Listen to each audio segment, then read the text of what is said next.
In the early afternoon of the 13th of April, 1985, a 60-year-old woman named Dorothy Thompson stepped into a small bank in St. Toubai, Bernard, Louisiana. The cool air inside did little to ease the pain in her hip as she slowly crossed the lobby toward the teller line. She kept her eyes forward, pretending not to notice the stares. But in a town like St. Bernard, people always noticed Dorothy Thompson. Some whispered that the old woman who lived in the pet cemetery was cursed. Others claimed the land itself was haunted, and whenever her name came up, the conversation almost always circled back to the same disturbing fact. Both of Dorothy's husbands had died on her property. As the murmurs spread quietly through the bank, Dorothy reached the counter and asked to withdraw some cash. It should have been an ordinary errand. Just another quiet afternoon in Louisiana. Instead, it would be the last normal thing Dorothy Thompson ever did. And the reason the town had feared her for years was far darker than anyone realized. She couldn't deny she'd given them plenty to talk about. Dorothy had lived in St. Bernard for nearly 4 decades. She was the owner and sole resident of the local pet cemetery. It was a legitimate business, a place where grieving pet owners could buy a small plot of land to lay their beloved animals to rest. But it wasn't just the unusual business that made her the center of so much speculation. It was the fact that she lived there, all alone, on a piece of land that many people believed was haunted. The ghost stories weren't just about the animals buried in the cemetery. They were about people. Specifically, they were about Dorothy's 2 husbands, both of whom had died on that very property. Her first husband had been a heavy drinker, and his drinking often turned to violence directed at Dorothy. The abuse became so severe that one day, Dorothy had to defend herself. She shot and killed him. The official ruling was self-defense, but in the court of public opinion, the story was much darker. Then, her second husband had taken his own life. Dorothy was the one who found him on their porch. These 2 deaths, back to back, had sealed her reputation. People in town whispered that she was a husband killer, some kind of black widow living amongst the graves of cats and dogs. What the townspeople didn't see, or didn't want to see, was the immense toll all this tragedy had taken on her. The weight of it all was crushing. When her mother passed away about 6 years prior, it had nearly shattered her completely. Dorothy and her mother had been incredibly close, and losing her sent Dorothy into a spiral of depression so deep she had to be hospitalized for a long time. She was doing better now, but the sadness was a constant companion, some days heavier than others. So, standing in the bank, Dorothy did her best to ignore the stares and the whispers. She walked up to the teller and smiled politely. She needed to withdraw some cash to pay her new handyman, a man named Kenny Palmier. He had done some work on the cemetery grounds that morning. And since Dorothy didn't drive, Kenny was also acting as her driver for the day.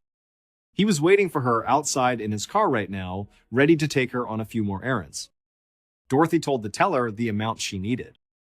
The woman counted out the bills, slid them under the partition, and Dorothy took the cash, turned, and walked back out into the Louisiana heat, the whispers of the town fading behind her.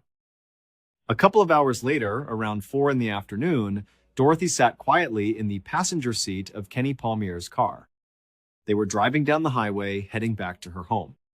They had just finished up at the grocery store, the last stop on their list of errands. The car was filled with the smell of fresh produce and cleaning supplies. They made small talk, the easy, impersonal kind you make with someone you don't know very well. They talked about the weather, how warm it was for April, and about the work Kenny had done that morning, clearing some overgrown brush near the back fence of the cemetery. The truth was, Dorothy barely knew Kenny at all. She'd only hired him the day before. He seemed like a decent, hardworking man, and she was hopeful that he would stick around for a while. She'd had a string of bad luck with handymen over the past year or so. The turnover rate was high, and she desperately needed some consistency. The pet cemetery was a large piece of land, and both the grounds and her house required constant upkeep, work that she was no longer physically capable of doing herself. Besides her bad hip, the medication she took for her depression often left her feeling weak and disoriented.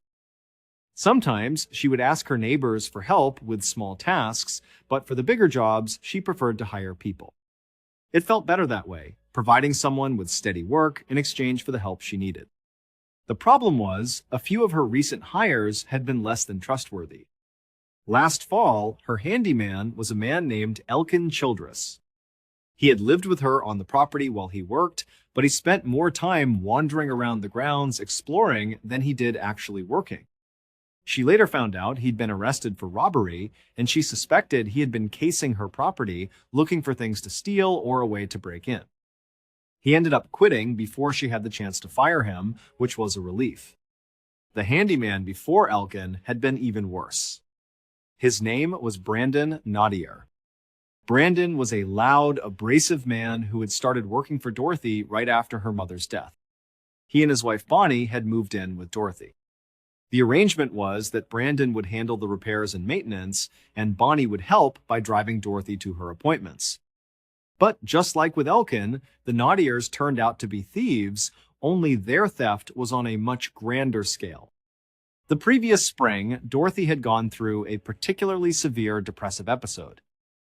She was heavily medicated, leaving her groggy and not thinking clearly. During that time, the Nadiers had managed to convince her to sell them her land, the entire pet cemetery, and her house for a fraction of what it was worth. When the fog of the medication finally lifted and Dorothy understood what she had done, she was horrified. She immediately hired a lawyer, had the Nadiers move out, and began the process of overturning the sale. For the past year, she had been locked in a nasty legal battle with them. She knew that Brandon and Bonnie were furious with her. And Brandon, true to his nature, couldn't keep his mouth shut. He was telling anyone who would listen about their dispute, trying to paint her as the villain. He even kept contacting her directly, trying to bully or sweet-talk her into dropping the lawsuit. But Dorothy refused to back down. That cemetery, that land, it had belonged to her mother. It was her home and her legacy. She wasn't going to let anyone cheat her out of it. Now, sitting in Kenny's car, Dorothy watched the familiar scenery pass by. Kenny turned off the main highway onto the smaller road that led to her property. He then turned into her long driveway, which wound its way through a thick grove of trees, isolating her home from the rest of the world. As they got closer, the first of these small weathered tombstones came into view. The cemetery was huge, a final resting place for almost any kind of animal you could imagine. There were simple engraved stone markers and much more elaborate monuments. One of her favorites was a human-sized statue of a Buddha, a memorial for someone's beloved pet cat. Kenny pulled the car up in front of her small house and killed the engine. He got out and came around to help her with the groceries, carrying the heavy bags inside and setting them on her kitchen counter. When everything was inside, Dorothy carefully counted out the cash she owed him from the bank withdrawal earlier. She handed it to him and said she'd call when she had more work for him to do. She stood in her doorway and watched as he got back into his car and drove away, his taillights disappearing down the long, wooded driveway. Later that night, around 9 o'clock, Dorothy poured herself a generous glass of red wine. She made her way to her bedroom, sat on the edge of her bed, and turned on the small television on her dresser. It had been a long day. After Kenny had left, she'd spent the evening sorting through a pile of bills and taking a few calls from clients who wanted to inquire about burial plots. She was exhausted and ready to unwind. But just as she settled into her pillows, the phone in the kitchen started ringing. With a groan, she picked up her wine glass and shuffled back down the hallway. She answered the phone, and on the other end was the familiar voice of her friend, Patricia Newman. Patricia was about half Dorothy's age, a woman in her early 30s. They had met through a mutual friend about 3 years earlier. At first, Patricia had been more of a caretaker to Dorothy since she had experience working with the elderly. But they had clicked instantly, and their relationship had blossomed into a close friendship, something akin to a mother and daughter. Patricia lived only about 10 minutes away, and Dorothy had come to rely on her for all sorts of things, from supervising her daily medications to driving her to doctor's appointments. Patricia was one of the few people Dorothy truly trusted and spent significant time with outside of the handymen she hired.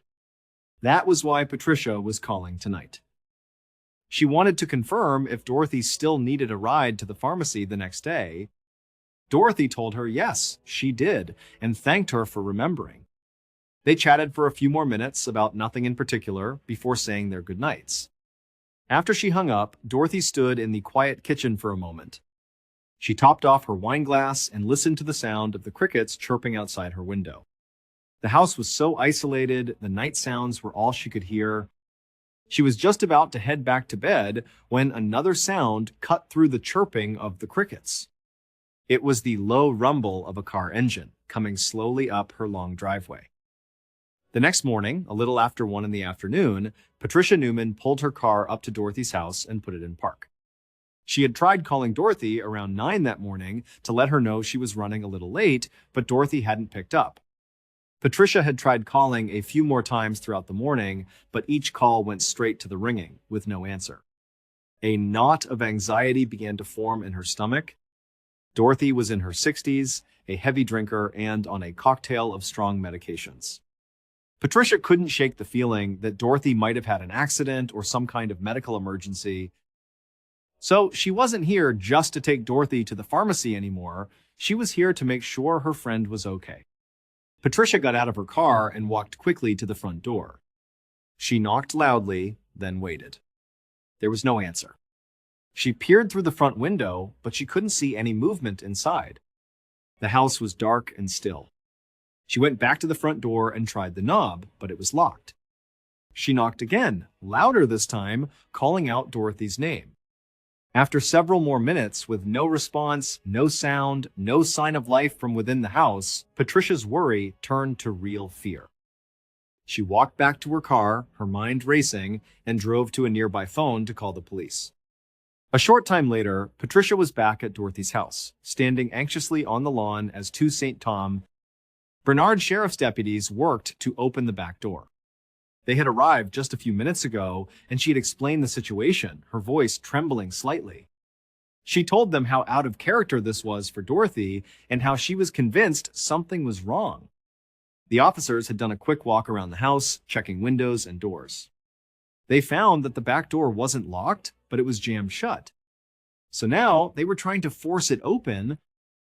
After a few solid kicks, the door finally gave way with a loud crack and swung inward. The two officers entered the house with Patricia right behind them. She immediately started calling Dorothy's name, her voice echoing through the silent rooms. As she moved from the kitchen into the main living area, she heard the faint sound of a television. It was coming from Dorothy's bedroom down the hall. Hope surged through her for a moment, but when she reached the bedroom and looked inside, it was empty. The bed was made, but Dorothy was nowhere to be seen. They searched the entire house, every room, every closet, but there was no sign of her. And strangely, there was no sign of any trouble either. Nothing was out of place. There were no signs of a struggle, no overturned furniture, no indication that someone had fallen or had a medical crisis. It was as if Dorothy had simply vanished into thin air. The two officers didn't seem to know what to make of it. From their perspective, there was no obvious crime scene, no emergency. Just an elderly woman who wasn't home when she was expected to be and who had left her television on.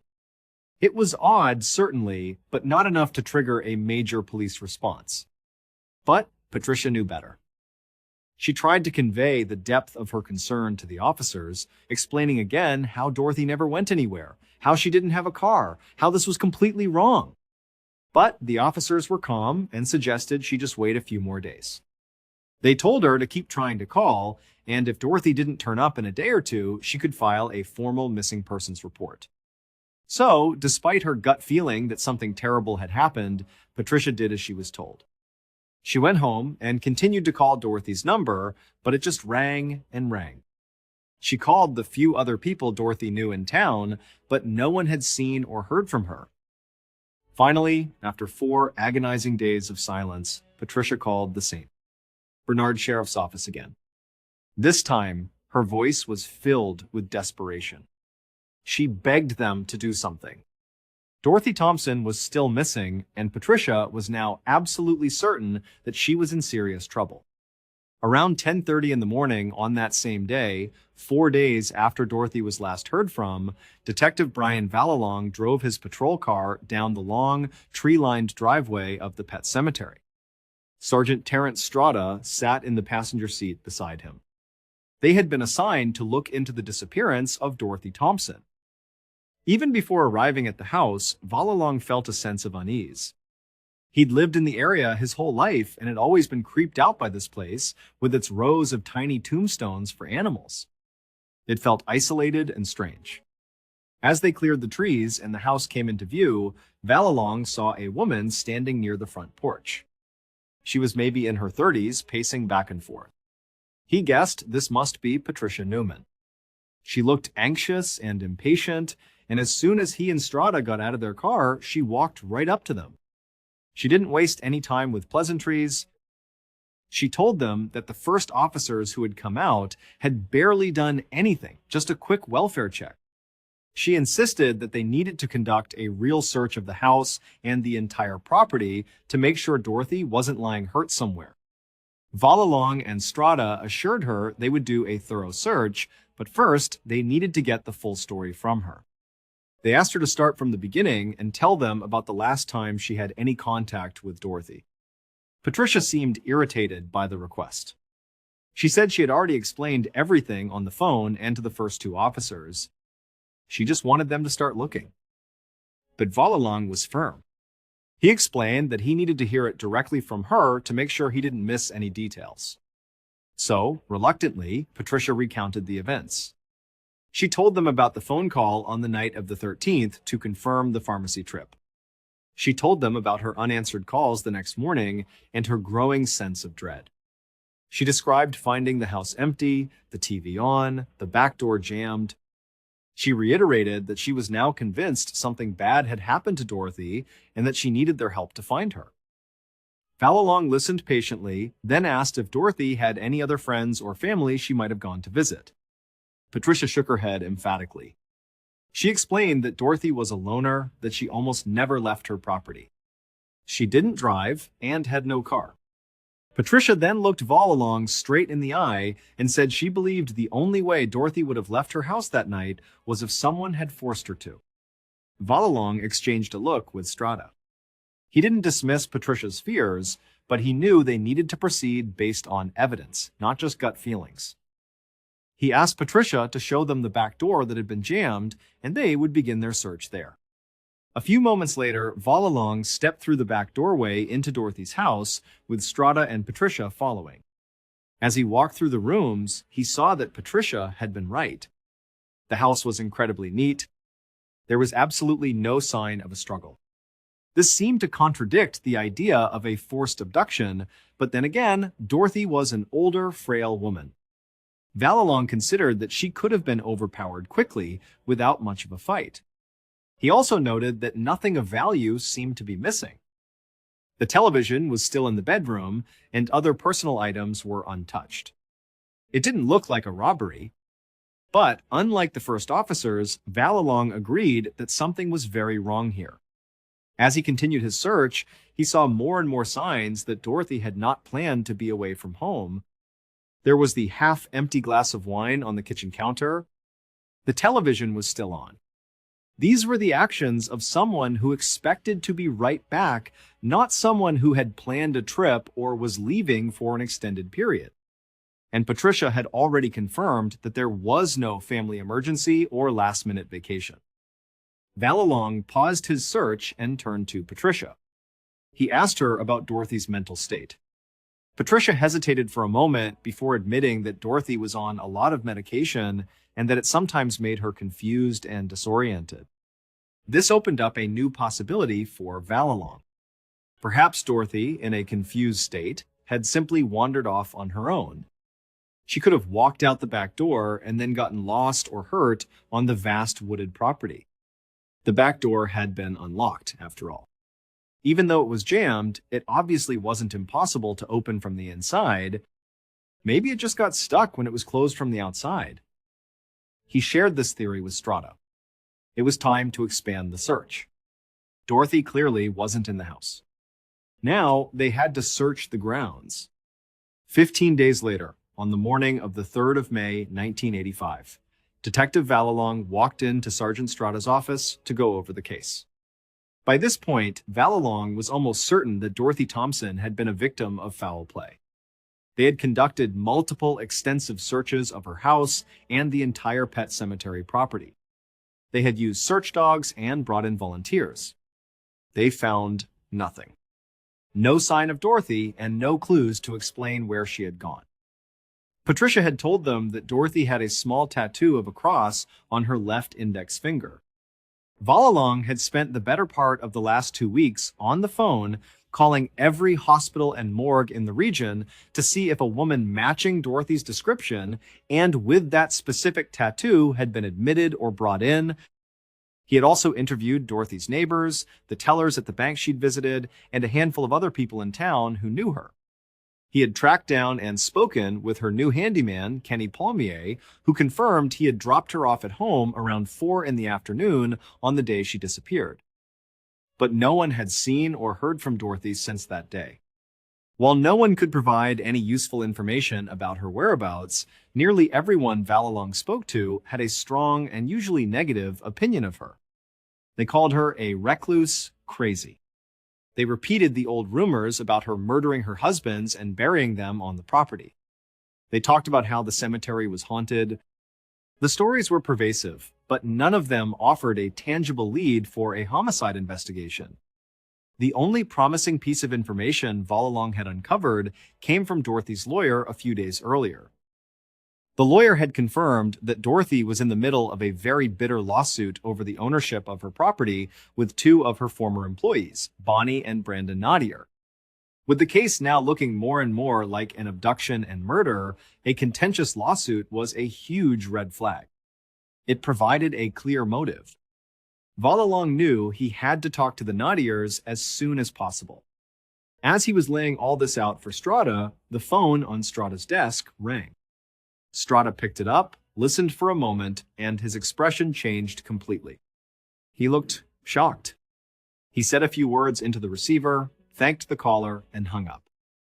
He turned to Valalong and told him that a woman's body had been pulled from the Mississippi River the day before, about 40 miles downriver from St. Two. Bernard. They thought it might be Dorothy. Just a few hours later, Valalong and Strada stood with Patricia Newman in a sterile examination room at the coroner's office. On a long metal table in the center of the room lay the body that had been recovered from the river. Patricia had agreed to come and see if she could make an identification. But as Valalong looked at the body, he had serious doubts that a visual identification would even be possible. The body was severely decomposed and bloated from its time in the water. The medical examiner had told them the woman had likely been in the river for weeks. An autopsy was pending, but due to the state of the body, any findings would be difficult to determine with certainty. One thing was certain, however. This was a homicide. The woman had been found with a plastic bag tied tightly over her head. Her body was wrapped in numerous heavy chains, a clear attempt to weigh it down and keep it from ever being found. Valalong glanced over at Patricia. She looked pale and shaken, her eyes wide as she stared at the table. After a long, tense moment, she finally spoke. She said she didn't think it was Dorothy. For a split second, Valalong felt a wave of disappointment. Not because he wanted Dorothy to be dead, but because a positive identification would be a major break in the case. But then, he remembered the tattoo. He stepped forward, put on a pair of latex gloves, and gently lifted the woman's left hand. And there, just faintly visible on the decomposed skin of her index finger, was the unmistakable shape of a small cross. This was her. This was Dorothy Thompson. 4 days later, on May 7th, Valalong sat at his desk, staring at the growing case file. This was no longer a missing persons case. It was a full-blown homicide investigation. The medical examiner had completed the autopsy. He hadn't found any water in Dorothy's lungs, which meant she had not drowned. The cause of death was officially listed as asphyxia, likely from strangulation or suffocation, before she was put in the river. Valalong went back to the beginning, reviewing all his notes, looking for anything he might have missed. He started with the crime scene, or rather, the lack of one. Dorothy's house was so neat. It was possible she had been lured away from her home and killed elsewhere. But he knew from everyone he'd spoken to that Dorothy was a homebody.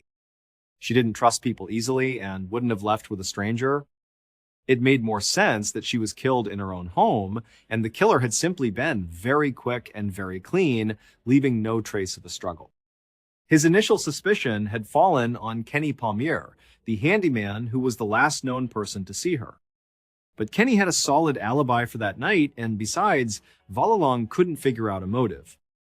There was no robbery, and Dorothy wasn't a wealthy woman. A murder this personal, by strangulation, usually pointed to a deep-seated rage or a personal conflict. But so far, he hadn't found anyone who had that kind of conflict with her. People gossiped about her, they thought she was strange, but no one seemed to have a real violent grudge against her. Except, of course, for the Naudiers. That lawsuit was the most obvious motive he had. But he hadn't had a chance to fully investigate it yet. At this point, his biggest problem was a complete lack of evidence. There were no witnesses to the abduction. The searches of her house and property had turned up nothing. And any forensic evidence that might have been on Dorothy's body had been washed away by the Mississippi River. Just then, there was a knock on his office door. Another officer poked his head in and said there was someone in booking that Valalong might want to talk to. They had just arrested a man for writing bad checks, and it turned out he used to work for Dorothy Thompson. Valalong was immediately interested. The officer told him the man's name was Elkin Childress. He had been Dorothy's live-in caretaker for a couple of months the previous fall. And during his interview, Elkin had told the arresting officers that the real reason he'd taken the job at the pet cemetery was to look for buried treasure. Apparently, among all the other bizarre rumors about Dorothy, there was one about her having hundreds of thousands of dollars buried somewhere on the property. Elkin had become obsessed with finding it, though he claimed he never did. As Valalong heard this, he felt a jolt of excitement. He'd never heard the treasure rumor before, but it provided a powerful new motive. Maybe Elkin had gone back to the property and tried to force Dorothy to tell him where the money was. But before Valalong could get too carried away, the officer told him that Elkin had a verified alibi for the night Dorothy disappeared. However, the officer continued, Elkin had said something else that was very interesting. He claimed there was someone else in Dorothy's life who had been trying to get her money. Someone who had befriended the old woman for the sole purpose of inheriting everything she owned when she died. According to Elkin, that person was Patricia Newman. The name hit Valalong like a ton of bricks. Why hadn't he seen it before? Patricia was the one who had reported Dorothy missing. She was the one who had pushed so hard for an investigation. At the time, he'd thought it was just a concerned friend. But now he wondered if it was an act, an attempt to make herself look innocent. It was a classic move for a killer, inserting themselves into the investigation to control the narrative and divert suspicion. And Patricia had been in Dorothy's house multiple times in the days before the body was found. She had every opportunity to clean up a crime scene or plant misleading evidence. He got up from his desk and went to find Strata. They needed to talk to Patricia Newman again, and this time she would be treated as a prime suspect. On May 8th, just one day after that conversation, Detective Valalong sat across an interrogation table from Patricia Newman. He watched her closely. She seemed annoyed to have been called in again, but underneath the annoyance, he could see she was nervous. Her hands fidgeted in her lap. Valalong had planned his approach carefully. He would start off friendly, lulling her into a false sense of security, making her think he was still on her side. Then he would pivot and hit her with the tough questions. He began by asking her to go over her relationship with Dorothy one more time. Patricia explained how they were close friends and how she helped care for the older woman. Valalong nodded, pretending to be sympathetic. Then he changed the subject abruptly. He asked her about Dorothy's estate, if it was valuable. Patricia said Dorothy owned the house and the land free and clear, so it had to be worth something, but she didn't know how much. Valalong leaned forward slightly. Okay, he said, forget the financial value. Was the property worth something to you, Patricia? He saw the flicker of alarm in her eyes. She knew, in that instant, that the nature of their conversation had changed. She was no longer just a helpful witness. She quickly denied it, saying the property meant nothing to her, that she didn't want it. Then she tried to turn the tables. She told Valalong that if he was looking for someone who wanted that land, he needed to talk to the Nadiers. Valalong stayed silent, letting her talk. Seizing the opportunity, Patricia launched into a tirade against them. She called them monsters. She said Brandon had been verbally abusive to Dorothy when he worked for her. She claimed he was the main source of the vicious rumors that circulated about Dorothy in town. But that wasn't the worst of it, she said. She then detailed the entire story of the land sale. She explained how, when Dorothy was in a fragile mental state from her depression and medication, Brandon and Bonnie had manipulated her into signing over her property for almost nothing. Valalong realized that while he knew about the lawsuit, he hadn't understood the full context, how predatory the Nadiers' actions had been. Things had been so chaotic since Dorothy's body was found that he hadn't had a chance to follow up with Dorothy's lawyer for all the details. Patricia explained that it was she who had convinced Dorothy to fight back, to hire a lawyer and sue them. And, she added, the court date for that lawsuit had taken place just 10 days before Dorothy disappeared. Valalong couldn't believe it. The motive was so clear, so powerful. The Nadiers stood to lose everything if Dorothy won that lawsuit. But if Dorothy suddenly disappeared, the lawsuit would likely be dismissed and the land would be theirs by default. At that moment, his focus shifted entirely. He still had questions for Patricia. He hadn't seen Dorothy's will yet, but he wouldn't be surprised if Patricia was named in it, which would give her a motive as well. But the case against the Nadiers was suddenly much, much stronger. He assured Patricia he would look into them. His next stop would be finding Brandon Nadier. 3 days later, on the afternoon of May 10th, Valalong was back in the same interrogation room. This time, he was facing 1-year-old Brandon Nadier. Brandon hadn't come alone. His lawyer was sitting right next to him. That alone told Valalong that Brandon was worried. Valalong had done his homework. Brandon had a criminal record that included assault, and everyone he spoke to in town described him as a hothead with a big mouth, someone who flew off the handle at the slightest provocation. Valalong expected a confrontational interview. But when he started asking about the lawsuit with Dorothy, Brandon was the picture of calm confusion. He claimed the whole thing was a huge misunderstanding. He said he and his wife had known Dorothy for years and considered her family. He insisted that Dorothy had wanted them to have the property, that she had practically given it to them as a gift. He claimed it was their idea to pay her for it at all. According to Brandon, everything had been fine until Patricia Newman got involved. He grew frustrated as he explained how Patricia had somehow poisoned Dorothy's mind, convincing her that they had taken advantage of her. Brandon claimed the opposite was true, that it was Patricia who was manipulating Dorothy. He then dropped a bombshell. He said that on multiple occasions, Dorothy had actually run away from her own house after fights with Patricia and had come to him and Bonnie for safety. He was painting Patricia as a controlling, abusive figure from whom Dorothy needed protection. Valalong was at a loss. Brandon was surprisingly convincing. He didn't seem smart enough to be a master manipulator to concoct such a detailed and plausible counter-narrative on the fly. It was hard to imagine this man pulling off a perfect murder and then coolly framing someone else. Of course, his ex-wife Bonnie was still a suspect. Maybe she was the brains of the operation. They were divorced now, but they had been in the lawsuit together.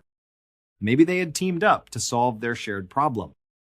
Valalong wasn't ready to clear Brandon just yet, but he knew he had no evidence to hold him. He ended the interview and watched as Brandon and his lawyer left the room.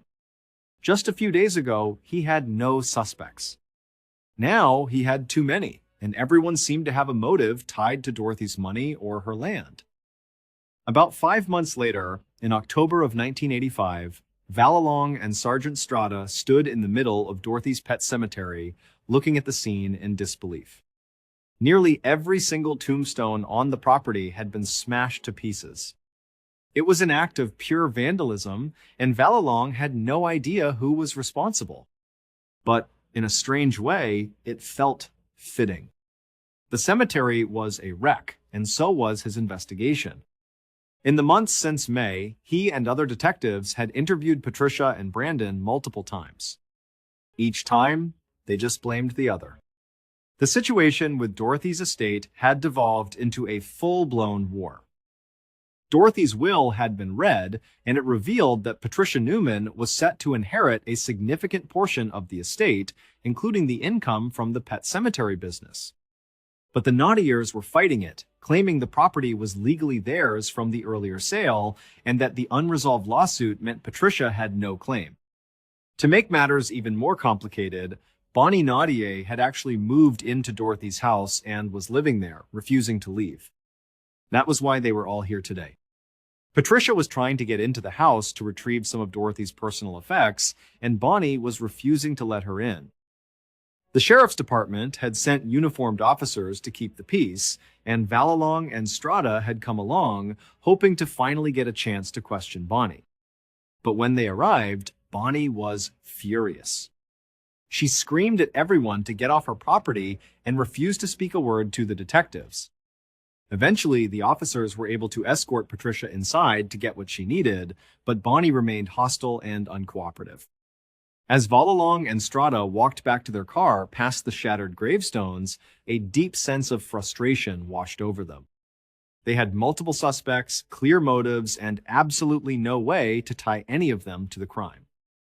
Brandon Naughtier had the strongest motive. Dorothy's death made his legal problems disappear. His ex-wife Bonnie was clearly determined to keep the property. But Patricia Newman also stood to gain financially, and her behavior during the investigation had been suspicious. Then there was Elkin Childress, the treasure-hunting handyman. Maybe he was the one who had smashed the tombstones, looking for the buried money. Without any forensic evidence or witnesses, it felt like they were chasing ghosts. The case was going nowhere. The investigation continued for weeks, then months. Detectives re-interviewed everyone, chasing down every rumor.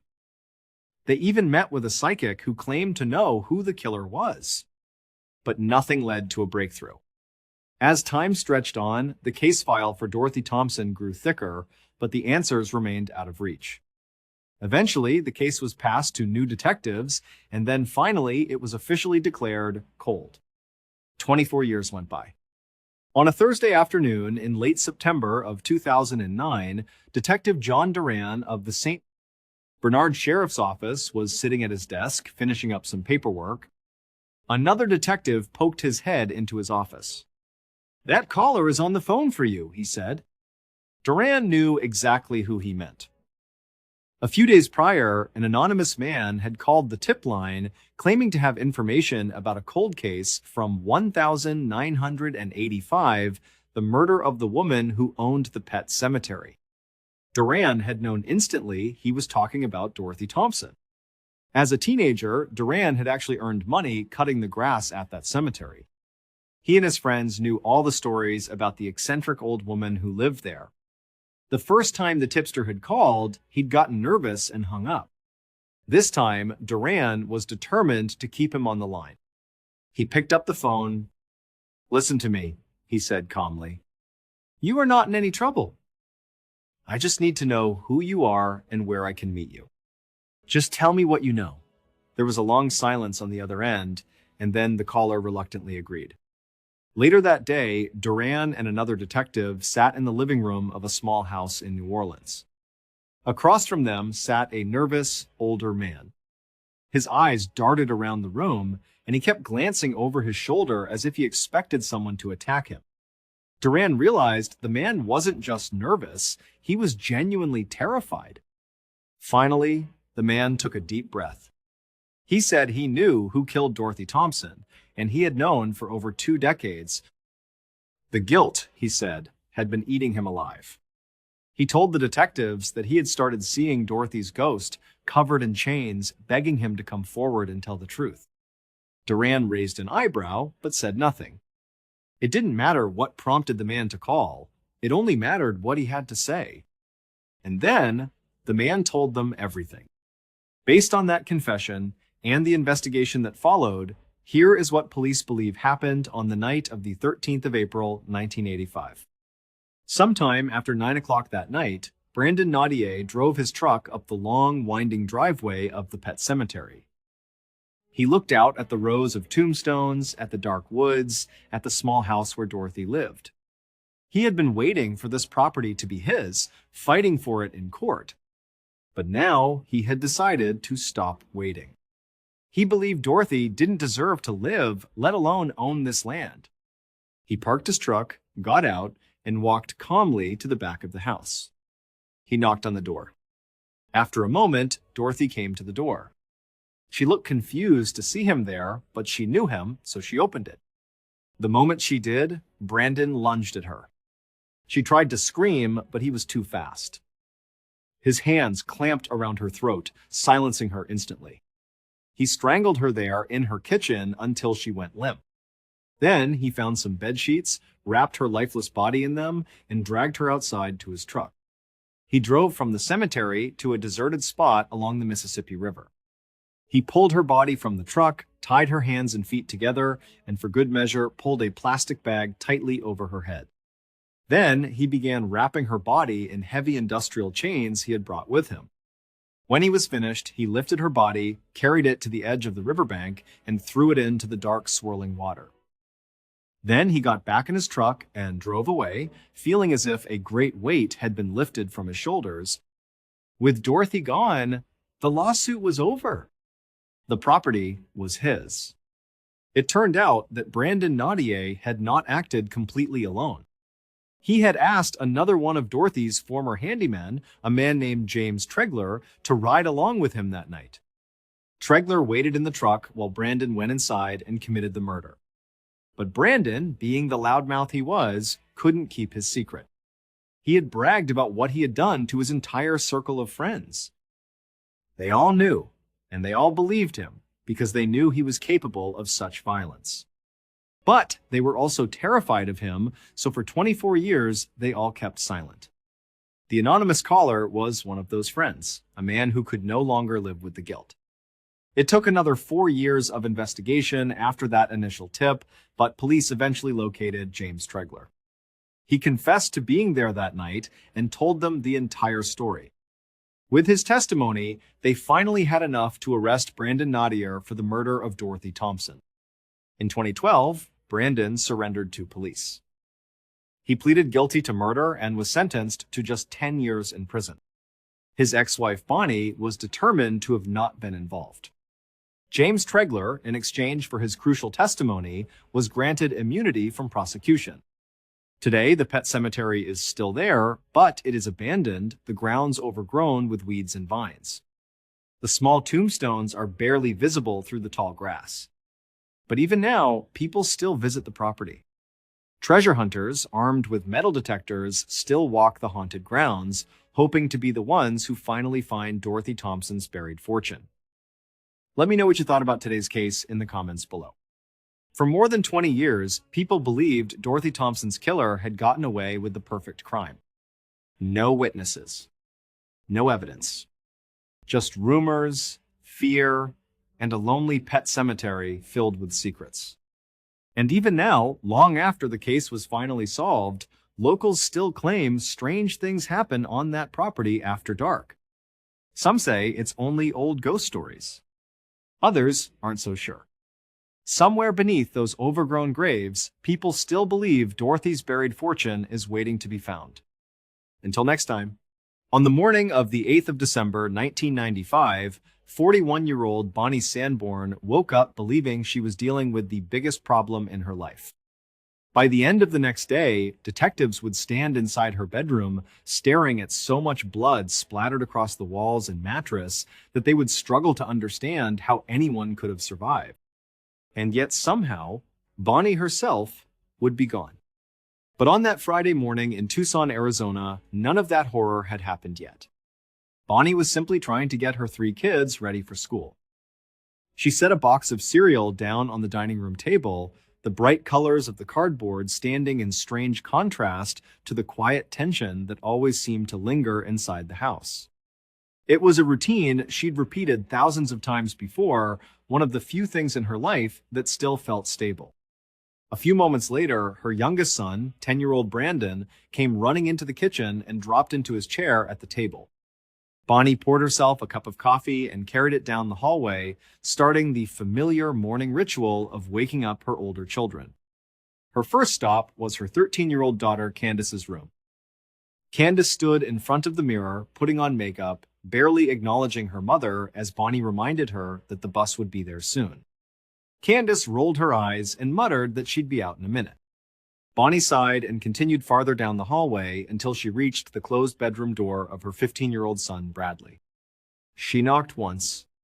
Then again, no answer. She called his name and warned him that if he didn't get out of bed, she was going to come in there herself and drag him out. Still nothing. Bonnie pressed her ear against the cool wood, listening.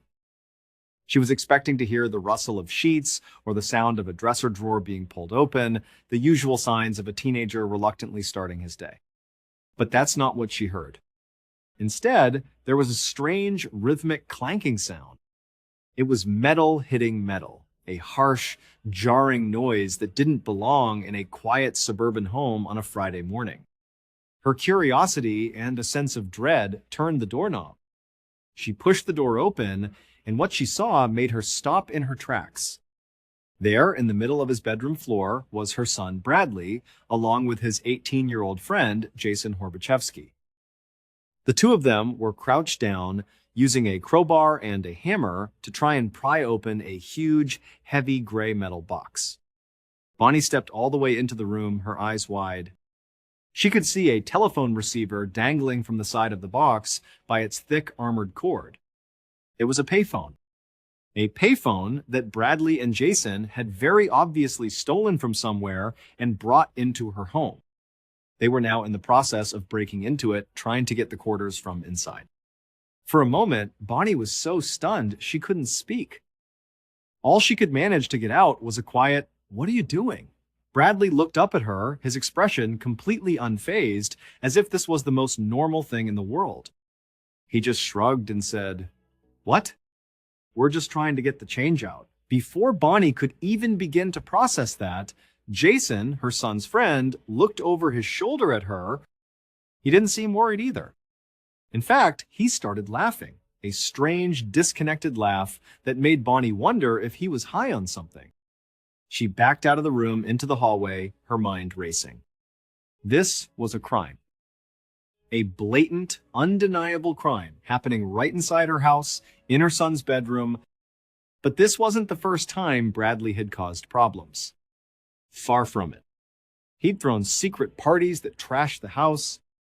He picked fights with everyone, with his sisters, with her. She knew he was hanging out with a dangerous crowd, with kids who were in gangs. For a long time, Bonnie had tried to be patient. She remembered how difficult being a teenager was, the need to push boundaries and test limits. She'd tried to be supportive, to talk to him, to understand him. But his behavior was only getting worse, escalating from defiance to outright criminal activity. This payphone was a breaking point. She couldn't let this slide. If she did, where would it end? She had a terrifying vision of him getting seriously hurt or hurting someone else, or ending up in prison. This was the moment. She had to do something drastic. Without saying another word to the two boys who were already back to work, banging on the metal box with the hammer, Bonnie turned and walked back to the kitchen. Her other two kids, Brandon and Candace, were at the table, finishing their cereal, their faces a mixture of annoyance and resignation at the noise their older brother was making. She walked right past them, picked up the kitchen phone, and dialed 911. When the dispatcher answered, Bonnie's voice was steady. She said she needed to report a theft. And then she gave the dispatcher her own address. After she hung up, she told Candace and Brandon to grab their backpacks and go wait for the bus outside. She didn't want them to see what was about to happen. A few minutes later, there was a knock on the front door. Bonnie opened it to find two sheriff's deputies on her porch. She recognized them, and she could tell from their expressions that they recognized her, too. This wasn't their first visit to the Sanborn house. They had been there several times in the past few months to deal with domestic disturbances, most of which revolved around Bradley. But as she stood there, Bonnie's worries weren't just about Bradley. She could see her daughter, Candace, starting to act out more and more, and she worried constantly about what would happen when Brandon hit his teenage years. Would he follow in his older siblings' footsteps? She felt a wave of despair wash over her. She didn't understand what she was doing so wrong as a parent. She led the deputies down the hall to Bradley's room. He and Jason were still on the floor, so focused on the payphone that they didn't even notice the officers until they were standing in the doorway. When Bradley looked up and saw the police, his face twisted with rage. He started screaming at his mother, yelling that he couldn't believe she'd actually called the cops on her own son. Bonnie felt a pang of guilt, a mother's natural instinct to protect her child, but she pushed it down. She knew she was doing the right thing, the only thing she could do. The deputies handcuffed both Bradley and Jason and led them outside to their patrol car. Bonnie followed them, watching as they put the two boys in the back seat. As they were about to close the door, she pulled one of the deputies aside. She asked him, her voice low, if he could make sure Bradley spent at least one night in the juvenile detention center. She explained that she thought it might be the scare he needed. It was the toughest form of tough love she could imagine, basically asking for her son to be locked up, but she was desperate. She hoped that a night in a cell, combined with some mandatory counseling, might finally make him see that he was on a dangerous path. The deputy looked at her with a sympathetic expression, nodded, and said he would see what he could do. As the squad car pulled away from the curb and drove down the street, Bonnie saw a curtain move in the window of the house across the street. She squinted and saw one of her neighbors peering out, trying to see what all the commotion was about. Further down the block, a couple who had been out for a morning jog had slowed to a walk and were now just staring openly. Bonnie wasn't surprised. She knew she'd be looking too if she saw police cars at a neighbor's house. But it still filled her with a deep sense of shame. She knew the people in this neighborhood were well aware of her family's struggles. They were polite to her face, some even offered to help with little things, but she knew that behind closed doors, they gossiped. They talked about her kids, about her marriage, about her. It was humiliating, and it made her feel incredibly isolated. Her husband, Robert, was part of the problem, though not intentionally. He'd taken a job in Maryland and was only able to come home every other weekend. She felt like she was parenting 3 difficult teenagers all by herself. She had tried to sell the house in Tucson and move the whole family out to Maryland to be with him, but it had proven to be too complicated, too much of an upheaval. The good news was that Robert had been talking to his boss about a transfer. He was supposed to be coming back home for good next week. That was the one bit of light she was clinging to. Soon, she wouldn't be alone in this anymore. Soon, she'd have her partner back to help her deal with the kids, the nosy neighbors, and everything else. She just had to survive until then.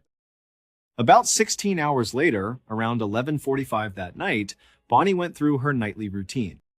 She brushed her teeth, changed into her pajamas, and got ready for bed. The house, for once, was quiet, except for the low hum of the television coming from the living room. She'd gotten a call from the juvenile detention center that afternoon. Bradley was being held on theft charges, just as she'd hoped. It was for the best, she told herself again. But his friend Jason, being 18, was an adult in the eyes of the law. He wasn't held. He was just issued a citation and released the same day. Bonnie knew with a sinking feeling that as soon as Bradley got out, the two of them would be right back together, getting into the same old trouble. It felt like a never-ending cycle. Before she turned in for the night, she walked into the living room. Candace and Brandon were curled up on the couch, their eyes glued to the TV screen. She told them it was time for bed, that they needed to turn off the TV and go to their rooms. They both just ignored her, completely engrossed in their show. It was a Friday night, and they didn't have school in the morning. Bonnie had already done enough fighting for one day. She just didn't have the energy for another argument. So, she let it go. "All right," she said, "but don't stay up too late." She left them there, went to her own bedroom at the end of the hall, shut the door, and turned out the lights. A few hours later, something woke her up. She blinked her eyes open and glanced at the red digital display of her alarm clock. It was nearly 3 in the morning, and she could still hear the television on in the living room. With a groan, Bonnie cracked open her bedroom door and yelled down the dark hallway, telling the kids to turn off the TV now and get to bed. As she settled back under her covers, she heard the sound of the TV clicking off, followed by the soft padding of footsteps going down the hall. Finally, the house was silent, and Bonnie drifted back to sleep. But sometime later, in the deep, pre-dawn darkness, she woke up again. She rolled over in her bed, and her eyes opened, and she saw a large, dark figure standing over her. Later that same morning, around 10:45 a.m., 10-year-old Brandon woke up. The house was completely silent, which was unusual. On a Saturday morning, his mom would normally be up by now, making breakfast, the smell of coffee and bacon filling the air. He got out of bed and walked down the hallway, but he didn't hear any sounds of her moving around. He looked in the kitchen. It was empty. There were no dirty pans in the sink, no coffee in the pot. It was as if his mom hadn't even woken up yet. He went to his older sister, Candace's room, and asked if she knew where their mom was. Candace said she hadn't seen her all morning. Together, the two of them walked down the hallway to their mother's bedroom. They knocked on the door. No answer. Brandon, feeling a knot of anxiety tighten in his stomach, pushed the door open and looked inside. What he saw made him gasp. The room was destroyed, and it was covered in blood. But their mom wasn't there. Later that same morning, Detective Brad Faust pulled his car up to a quiet house in a Tucson suburb. A yellow police tape was already stretched across the front yard, a stark and ugly gash in the peaceful neighborhood. He was there to investigate what was being called an apparent kidnapping. Faust was feeling spread thin. 1,995 had been a brutal year for Tucson. The city was on track for a record number of murders, nearly 100 already, and the Pima County Sheriff's Office was overwhelmed. As far as he knew, this wasn't a murder yet. The initial call said a woman named Bonnie Sanborn was missing, and her kids had called 911 after finding a lot of blood in her bedroom. Faust was hoping it wasn't as bad as it sounded, that maybe they'd find Bonnie quickly and she'd be okay. He got out of his car and saw 2 kids, a boy and a young teenage girl, sitting on the front curb. They looked absolutely terrified, their faces pale and streaked with tears. Faust noticed they both had dark stains on their shirts that looked like blood. He figured these must be Bonnie's children, the ones who had made the call. He made a mental note to speak with them as soon as he could. He ducked under the police tape and walked towards the front door. A crime scene photographer met him just inside and led him down the hallway. As they walked, Faust saw a family portrait hanging on the wall. It showed a smiling woman he assumed was Bonnie, a man he guessed was her husband, and 3 kids, all looking happy, like the perfect family. It was a jarring image, knowing what he was about to walk into. Before they reached the master bedroom, the photographer stopped. He turned to Faust and warned him, "There's a lot of blood in there." Faust just nodded. The photographer opened the door, and Faust saw immediately that he hadn't been exaggerating. Blood was everywhere. It was splattered high up on the walls, soaked into the carpet, smeared across the windows. The mattress was a deep, dark red. His heart sank. He'd seen enough crime scenes to know that this much blood loss meant their chances of finding the victim alive were slim to none. But until they found a body, he had to work this as a kidnapping. It was going to be incredibly difficult to figure out what happened and who was responsible without knowing Bonnie's fate. Faust stepped carefully into the room, moving towards the bed where a forensic technician was already dusting for fingerprints. The mattress was completely saturated with blood. On one of the pillows, he could see a clear, bloody handprint. He knew it could belong to Bonnie, or it could belong to her attacker. They'd have to wait for the lab to tell them for sure. He noticed that the bed sheets had been partially stripped from the bed and were bunched up in a ball in the middle of the mattress. Looking at the scene as a whole, the sheer volume of blood and the disarray of the bedding, it painted a clear picture in his mind. A violent, prolonged struggle had taken place in this room, and it had started right here, on this bed. Bonnie was most likely in bed, asleep, when the attack began. He also saw a folding knife with a bright red handle lying on the mattress. Next to it was an overturned purse. Its contents, credit cards, a checkbook, some loose cash, were scattered across the bloody sheets. The fact that these valuable items were left behind was significant. It told Faust that robbery probably wasn't the motive here. This was something else. Something personal. Then, something small on the floor near the bed caught his eye. He checked with the photographer to make sure the area had been documented. Then he put on a pair of latex gloves, crouched down, and picked it up. It was a small, plain, brown button. He walked over to the closet and quickly sifted through the clothes hanging inside. The button didn't seem to match any of Bonnie's blouses or coats. Based on where he found it, right in the middle of the chaos, he figured it must have been torn off someone's clothing during the struggle. It could have come from whatever Bonnie was wearing, or it could have come from her attacker. He handed the button to a forensics officer and told him to bag it as evidence. As he continued to scan the room, he noticed something else. Amidst all the random splatters and smears of blood, there was a distinct trail of droplets. It wasn't a smear, like a body being dragged, but a line of individual drops snaking across the carpet. He followed the trail with his eyes. It led directly to a sliding glass door that opened into the backyard. He walked over and tried the handle. It was unlocked. The forensics officer working nearby confirmed that no one on the scene had touched that door yet. It must have been left unlocked by the suspect. Faust slid the door open and stepped outside, his shoes crunching on the dry grass. The trail of blood droplets continued across the lawn, all the way to a side door that led into the garage. He noted that there were no drag marks in the grass. This meant the attacker had likely carried Bonnie. That suggested the attacker was bigger and stronger than she was. But looking at the family photo again, he saw that Bonnie was a very petite woman. That didn't narrow down the suspect pool by much. A lot of people would have been strong enough to carry her. Faust reached the garage door. He tried the knob. It was unlocked, too. He pushed the door open and peered inside. The garage was empty. There was no car. But the trail of blood continued for a few feet onto the concrete floor before it stopped abruptly.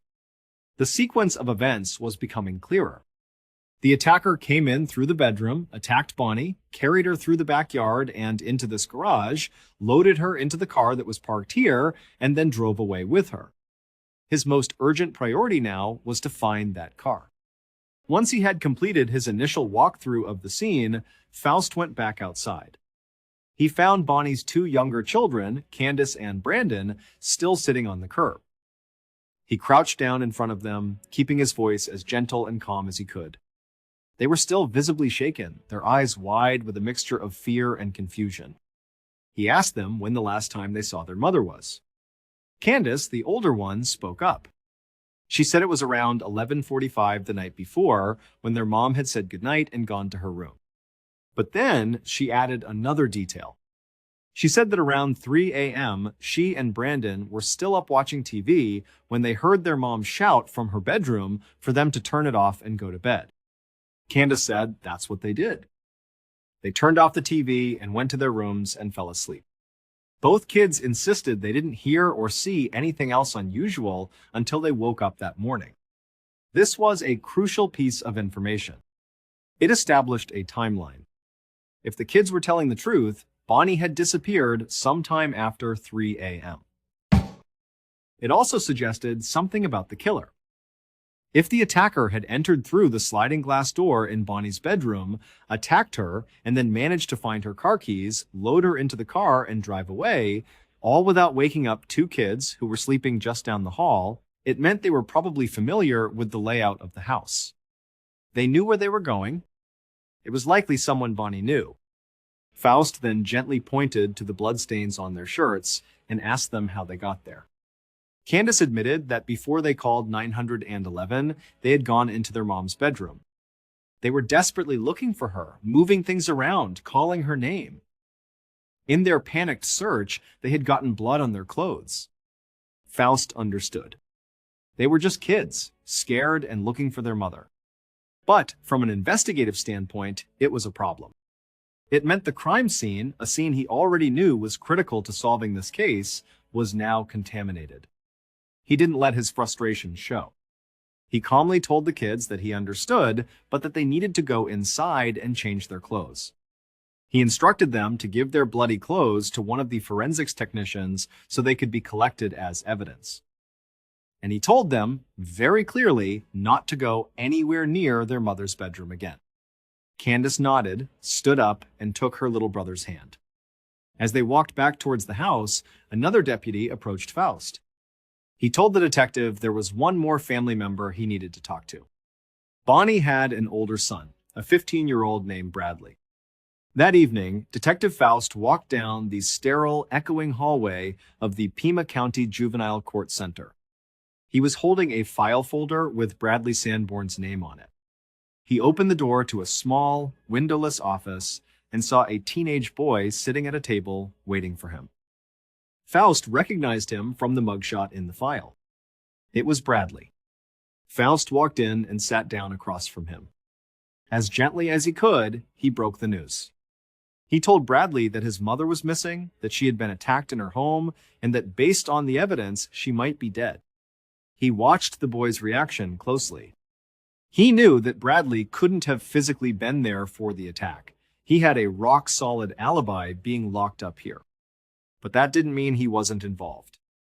Faust had already started looking into Bradley's friends. He slapped the file folder down on the table between them and started flipping through the pages, showing Bradley the information he had gathered on his friend, Jason Horbachevsky. He told Bradley that he knew Jason was a known gang member. He knew from police informants that Jason had a reputation for carrying a knife. Some people had even said that Jason would sometimes pull the knife out and bizarrely stab himself in the side of the head as a strange display of toughness. Faust looked Bradley in the eye and asked him if the red-handled knife they found in his mother's bedroom belonged to Jason. He floated the theory that maybe the attack on his mom was revenge. Revenge for her calling the police on them over the payphone. But as he spoke, he saw Bradley's face crumble. Tears started rolling down the boy's cheeks. He choked out that he didn't know anything, that as much as he and his mom fought, he loved her and would never, ever hurt her. To Faust, the kid's reaction seemed completely genuine. He wasn't a seasoned detective for nothing. He could usually spot a lie. And this didn't feel like one. He came to a quick conclusion. If Jason's gang was involved in Bonnie's disappearance, it was very likely that Bradley didn't know anything about it. Trying to get more information out of this distraught teenager wasn't going to be productive. He needed to talk to Jason himself. Later that same night, Faust was back at his desk at the station, a cold cup of coffee next to him. He was digging through police records on Bradley, Jason, and Jason's gang affiliations. After leaving the juvenile center, his first priority had been to find and interview Jason. But that had turned out to be harder than he'd expected. Jason wasn't in custody, and he wasn't at any of his last known addresses. He had seemingly vanished. A few hours ago, Faust had sent a team of officers out to talk to known members of Jason's gang to see if anyone knew where he was or if they'd heard any chatter about what happened to Bonnie Sanborn. So far, nothing. They couldn't find Jason, and no one was talking. Just then, the door to his office creaked open. A deputy poked his head in and told Faust there was someone in the lobby he needed to see. Faust got up, walked out to the front desk, and there, sitting calmly in one of the waiting chairs, was Jason Horbachevsky. He stood up as Faust approached, a cocky, confident smirk on his face. He told Faust that he'd heard the sheriff's department was looking for him, so he decided to come in and prove he had nothing to hide. Faust didn't waste any time with pleasantries.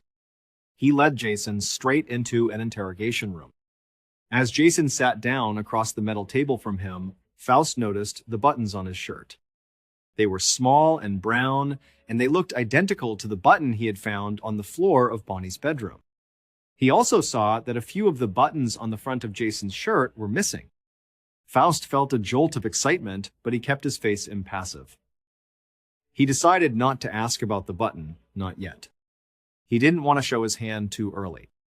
Instead, he started with standard questions. He asked about Jason's relationship with the Sanborn family, about his friendship with Bradley, and most importantly, where he was on the night of the attack. Jason admitted that, yeah, he was angry at Bonnie for calling the cops on them. But he insisted he didn't have some big plan for revenge. He swore he had no idea where Bonnie was or what happened to her. He claimed he was at his own home, asleep the entire night. At the end of the interview, he readily agreed to provide a DNA sample. He even took off his shirt with the missing brown buttons and handed it over for forensic analysis. After that, Faust had no legal reason to hold him, so he let Jason go. It had been a long, exhausting day, and it was time to go home. The next morning was Sunday, December 10th. It had been just over a day since Bonnie disappeared. Detective Faust was back in his office, sifting through the stacks of reports and interview notes that had already piled up on his desk. While he had been dealing with Bradley and Jason, other detectives had been re-interviewing Bonnie's friends, family, and neighbors. But so far, nothing helpful had emerged.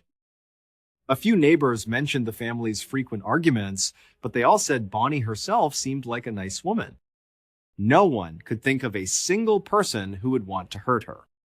Faust was reading through the transcripts, searching for any small detail, any inconsistency, when the phone on his desk rang. He picked it up. The man on the other end of the line sounded panicked.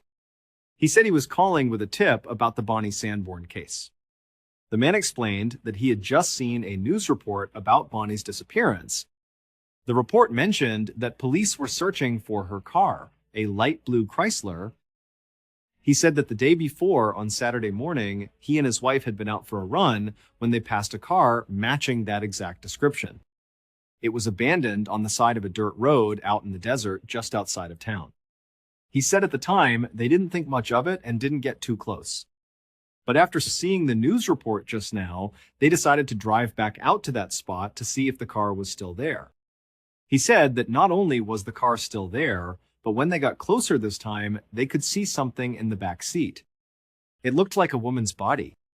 Faust's heart hammered in his chest. He scribbled down the location. When he checked it on a map, he realized it was only about a half a mile from Bonnie's house. He thanked the man for calling, hung up the phone, grabbed his keys, and raced out of the station. He sped through the city streets and out to the edge of town where the suburbs gave way to the open desert. And just ahead, he saw it. A light blue Chrysler parked haphazardly in the sand just off the road. He pulled his own car over, got out, and cautiously approached. He peered through the rear window, and his stomach clenched. The man had been right. There was a body in the back seat. It was Bonnie. She was slumped over, her arms bound behind her back.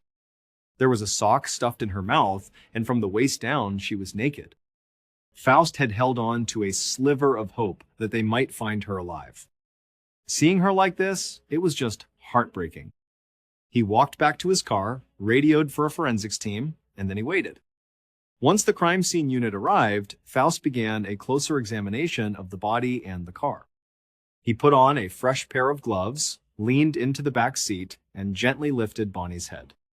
He found multiple deep wounds on her skull, consistent with being struck repeatedly with a sharp, heavy object. Her state of undress strongly suggested she had also been sexually assaulted. There were clear defensive wounds on her hands and forearms, scrapes and bruises that showed she had fought for her life. One of the forensics officers pulled out a portable blacklight and began to scan the back seat, looking for biological evidence. As the officer passed the light over Bonnie's leg, a specific area glowed brightly under the ultraviolet light. The officer looked at Faust and said that it was almost certainly semen. He carefully collected a sample with a swab and placed it in an evidence bag. He told Faust that within a few weeks, the lab should be able to generate a full DNA profile of their killer. In the meantime, the results from the fingerprints found in Bonnie's bedroom came back from the lab. And the match was a complete shock to Detective Faust. Every single clear fingerprint they had lifted, including the bloody handprint on the pillow, belonged to Bonnie's 13-year-old daughter, Candace. Faust didn't want to believe it. The thought of a young teenage girl being involved in the brutal murder of her own mother was almost unthinkable. But he couldn't ignore the evidence. The fingerprints, combined with the family's history of domestic problems, forced him to consider her as a potential accomplice. He knew she couldn't have done this alone, but she could have helped someone else. She could have unlocked the door. He had to confront her. When he did, the young girl just completely broke down, sobbing uncontrollably. She swore she had nothing to do with it. She said she was just scared and confused that morning and had run into the room to look for her mom, touching everything in her panic, not realizing what she was doing. Looking at her, a frightened child in the midst of an unimaginable trauma, Faust's gut told him she was telling the truth. She just didn't seem like a killer.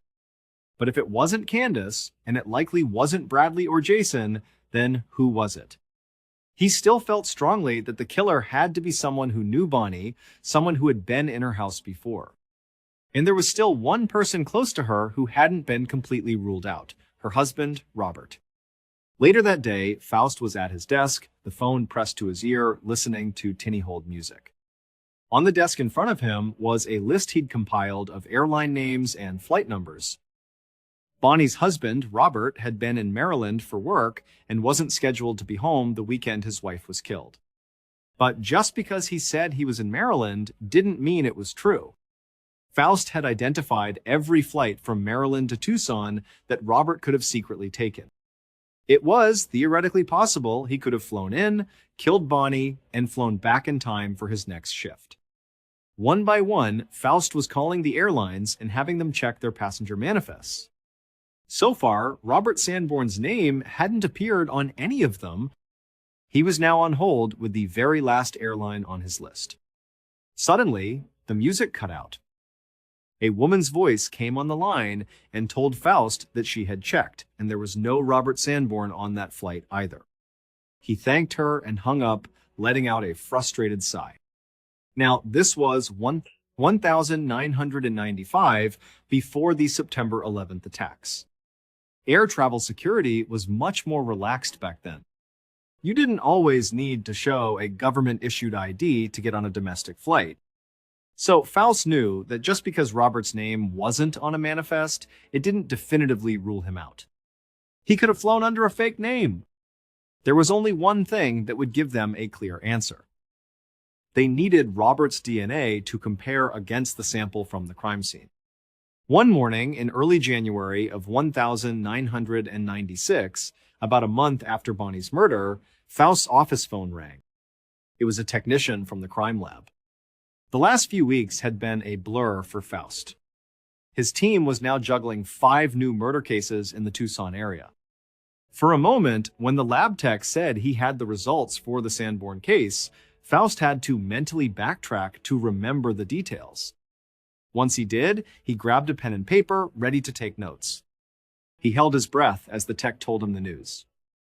The DNA sample found on Bonnie's leg was not a match for her husband, Robert. And it wasn't a match for Bradley's friend, Jason Horbachevsky, either. Furthermore, the small brown button from the crime scene was not a match to the buttons on Jason's shirt. It was just a strange coincidence. Faust was deeply disappointed. He asked the lab tech to run the killer's DNA profile against the statewide database of convicted sex offenders. Maybe they would get a lucky hit there. But as the days turned into weeks, The calls from the lab were always the same. No match. The DNA search hit a dead end. Faust was pulled off to work on more recent, more pressing cases. The investigation stalled. By the summer of 1996, it seemed like Bonnie Sanborn's murder was destined to become a cold case. Then, after 9 long months of silence, an anonymous tip came in. That September, Detective Faust was sitting in an interrogation room across from a 40-year-old drug dealer named Lyle Winstead. The anonymous caller had told police that Lyle sold drugs in Bonnie's neighborhood and had been saying some very suspicious things about her murder. When Faust checked Lyle's record, he found a history of violent crimes, several of them involving knives. Sitting in the stark interrogation room, Lyle was a mess. He was visibly nervous, twitching and looking around the room. When Faust started asking him about Bonnie, Lyle began making strange excuses for the killer. He said that maybe the person who did it wasn't really a bad guy, that maybe he was just, in Lyle's words, on a bad trip. Faust's instincts went on high alert. This was incredibly suspicious behavior. He asked Lyle to provide a DNA sample. Lyle agreed. Faust sent it off to the lab and waited. It took several weeks to get the results back. And when they finally came in, it was another dead end. Lyle Winstead was not a match. At this point, Faust was beyond frustrated. They had poured hundreds of hours into this case with absolutely nothing to show for it. He refused to let the momentum die again. Before he put Bonnie's case file back on the shelf to gather more dust, he decided to go back to the very beginning, to make sure he hadn't missed something simple. The next month, in between his other cases, Faust started going door to door in Bonnie's neighborhood. He personally re-interviewed every single person his team had spoken to almost a year earlier. He knew how rumors and gossip could spread in a tight-knit community like this one. Even if no one had a concrete lead back then, maybe something had surfaced in the months since. He knocked on one door after another, hearing the same stories, the same expressions of sympathy. Then, at a house down the street from Bonnie's, a woman told him something new. She said she didn't know anything herself, but there was a rumor going around the neighborhood that he might want to hear. And it was that rumor that finally broke the case wide open. Based on that rumor, combined with the DNA evidence, this is what police believe happened on the night of the 9th of December, 1995. Around 2:30 inches the morning, Bonnie's killer stood across the street, hidden in the shadows, watching her house. The killer was her 22-year-old neighbor, Freddie Roybal. Freddie knew that the Sanborns had been planning to move to Maryland. In his twisted mind, he felt like time was running out. If he was going to act on his dark obsession with Bonnie, it had to be now. Around 3 a.m., he saw the last light in the house, the one in the living room, go dark. A few moments later, he saw a lamp go out in one of the bedrooms. The entire house was now plunged into darkness. This was the moment he had been waiting for. He wanted to be sure that not just Bonnie, but her children were all asleep. He clutched the tools he had brought with him, a set of plastic flex ties and a chipping hammer. A chipping hammer is a specialized tool used by welders, with a standard hammer head on one side and a sharp, pointed pick on the other. It was a brutal, terrifying weapon. He crept across the dark street, across Bonnie's lawn, and made his way to the back of the house. He went straight for the sliding glass door. He had been in the house before, helping his father with some repairs for Bonnie, and he knew that this door was often left unlocked. He was right. He slid the door open silently and stepped inside. He was now in Bonnie's bedroom. He could see her form in the bed, asleep under the covers. He started to move towards her, but as he took a step, a floorboard underneath the carpet let out a loud creak. The sound woke Bonnie. She stirred, rolled over, and her eyes met his in the darkness. In that instant, Freddie knew he had been seen. He lunged at her, raising the hammer. Bonnie tried to fight back, to scream, but he was too strong, too fast. He overpowered her, striking her again and again with the sharp end of the hammer. Once she was subdued but still alive, he used the flex ties to bind her hands tightly behind her back. Then he quickly searched for her purse, found it, and dumped its contents onto the bed until he found what he was looking for, her car keys. He picked up Bonnie's bleeding, broken body, carried her out through the same sliding door, across the backyard, and into the garage. He used her keys to unlock her blue Chrysler and put her in the back seat. Then he got into the driver's seat, started the engine, and drove out into the desert. He parked on the side of a deserted road where he assaulted and finally killed her. When he was done, he simply got out of the car, left her body there, and walked the half-mile back to his own house, disappearing into the night just as the sun began to rise. Detective Faust had been so focused on Bonnie's inner circle, her family, and their troubled friends that he had overlooked the person who was physically the closest to her. The rumor that the neighbor shared was that Freddie Roybal had a crush on Bonnie, that he was attracted to her. Another neighbor mentioned a separate rumor about a young man in the area who had assaulted another woman. While it was never confirmed if that was Freddie, it was enough for Faust. He got the authority to collect DNA samples from every young man living on that block. And when the results came back, Freddie Roybal's DNA was a perfect match to the sample found on Bonnie Sanborn's body. Freddie Roybal was arrested in January of 1997, just over a year after he murdered Bonnie. He was convicted of first-degree murder and sentenced to life in prison. Tonight, somewhere out there, another person is probably locking their doors, turning off the lights, and climbing into bed believing they're safe. Bonnie Sanborn thought the exact same thing. And just a few hours later, someone was standing over her in the dark. Thank you for watching. And remember, some of the most terrifying killers aren't strangers hiding far away. Sometimes they're the people watching quietly from just across the street. Until next time. Early in the morning on the 5th of February 1990, 57-year-old Laverne Pavlin stood alone in the quiet of her kitchen in Wilsonville, Oregon. The apartment was still dark, and the smell of fresh coffee slowly drifted through the air. To anyone looking in from the outside, it would have seemed like an ordinary, peaceful morning. But for Laverne, these early hours were the only moments of the day when she could breathe. Just a few minutes earlier, her boyfriend, John Susnavsky, had left for work at the nearby mill. Laverne had stood silently by the kitchen window and waited for the sound she depended on every morning, the front door shutting behind him. Then came the heavy rumble of the bus pulling away from the curb outside. Only after the noise faded did she finally relax her shoulders. Because when John was gone, Laverne could move freely through her own apartment without fear. She could pour herself a cup of coffee without worrying she was doing something wrong. She could read the newspaper without glancing over her shoulder. For a little while, the apartment stopped feeling like a trap. And on this particular morning, sitting alone at her kitchen table, Laverne had no idea that before the day was over, she was going to make a phone call that would pull police into one of the most disturbing murder investigations Oregon had seen in years.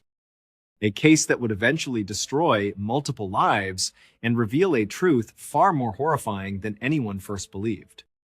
In reality, John was an incredibly violent man. He was physically abusive and his temper was explosive, especially when he was drunk, which was just about all the time. His anger was a constant simmering presence in their home, and Laverne lived her life walking on eggshells, trying not to set him off. Laverne hadn't always lived like this. She had been married before to a man she loved dearly. But her husband had passed away from cancer, leaving her completely heartbroken and alone. It was in the depths of this grief and vulnerability that she had met John. He had seemed charming at first, a lifeline in a sea of loneliness. She hadn't seen the darkness in him, not until she was already in too deep. By the time she realized the kind of person he truly was, it felt like it was too late to get out. That was 10 years ago. A whole decade had passed, and Laverne still hadn't found the courage or the means to leave him. The simple, hard truth was that she was terrified of him. She had no idea how he would react if she tried to leave, but she could imagine it, and her imagination painted a very grim picture. And so, she felt completely and utterly trapped in her own home with her own life. On this particular morning, she took her fresh cup of coffee and sat down at her small kitchen table. She unfolded the local paper, hoping to lose herself in the day's news for a bit. But as soon as she opened it, the first thing that caught her eye was a large black and white photograph. It was a picture of a smiling young woman, probably in her early 20s. The picture was attached to an article about a recent murder that had happened about 30 miles away, just northeast of Portland. The victim in the article had been identified as a woman named Tanya Bennett. And Tanya Bennett was the young, smiling woman in the photo. The article went on to explain that she had been brutally beaten and then strangled to death with the belt of a robe. After she was killed, her body had been left on the side of a highway. As Laverne read the details, her eyes scanned over the location where Tanya's body was found. The article mentioned it was a remote stretch of highway, and when she read the specific area, a chill ran down her spine. The spot where Tanya was dumped was only about a mile and a half away from a famous scenic overlook, a place that Laverne herself had been to before. She knew the area. She could picture it in her mind. Laverne kept reading the article, her eyes flicking back and forth between the printed words and the photograph of Tanya. And as she did, a strange feeling started to form in her mind. It was a nagging, unsettling sense that she knew something about this. She couldn't quite put her finger on it, but the details felt disturbingly familiar. She stared at Tanya's smiling face for a long moment, and then it was like a switch flipped in her brain. All the scattered, unsettling pieces suddenly clicked together. And in that moment of horrifying clarity, Laverne realized that she was almost certain she knew who had killed this young woman. She was almost certain it was John. Even though she treasured her peaceful, quiet mornings with her coffee and the newspaper, this was different. This was urgent. Laverne immediately stood up from the table, her coffee forgotten. She walked over to the wall-mounted phone in her kitchen, her hands shaking slightly, and she called the police. After she hung up the phone, Laverne felt a wave of adrenaline and fear wash over her. Her heart was still pounding in her chest. What she had just done was a massive risk, a huge gamble. She had just told the police that she suspected her own boyfriend of murder. But she had no way of knowing if the information she had given them was enough. Was it enough for them to actually arrest John? Or would they just question him and let him go? If they let him go, it was entirely possible, even probable, that John would find out what she had done. He would discover that she had betrayed him, that she had called the police and implicated him in a murder. And if that happened, Laverne was sure that his abuse would not only continue, it would get so much worse. The way she saw it, her life was now heading down one of two paths. Either the chapter of her life with John was finally over and he was going to prison for murder, or she, Laverne Pavlin, might very well end up being the next dead girl on the side of the highway. A little over a week went by. Then, on the morning of February 16th, a man named Detective John Ingram sat on a couch in a very clean and tidy living room in Wilsonville, Oregon. He was there with his partner, and they were in Laverne Pavlin's apartment. Ingram was the lead investigator assigned to the Tanya Bennett murder case, and he was there to speak with the woman who had made that phone call. Laverne was sitting on the couch opposite them, and she was a bundle of nerves. She kept fidgeting with her hands, her eyes darting around the room. She repeatedly offered Ingram and his partner coffee, water, anything they wanted. It was crystal clear to Ingram that this woman had a tremendous amount on her mind and that she was deeply frightened. Ingram already knew the basics. He knew that a week earlier, Laverne had called in a tip suggesting that her boyfriend, John Sosnowski, might be Tanya Bennett's killer. Now, Ingram was here to hear the full story. He was eager to listen to whatever she had to say, to get all the details about why she believed her boyfriend was a murderer. He was especially eager because, to be frank, his investigation was going nowhere. This tip from Laverne was the only real lead he had. Tanya's body had been found on a grassy slope, so close to the edge of the highway that passing cars could have easily seen her. And yet, Ingram and his team had not been able to find a single witness who saw anything. A few people had come forward saying they thought they had seen Tanya at a bar earlier on the night she disappeared, and they said she was with a man. But nobody could give a useful description of this man. He was just some guy. And so, Ingram and his partner had spent the last couple of weeks talking to absolutely everyone they could think of. They interviewed Tanya's family, her friends, her coworkers. They canvassed her entire neighborhood, knocking on every door. And still, nothing. They had no suspects, no persons of interest, nothing at all. To make matters worse, the crime scene itself had yielded very little.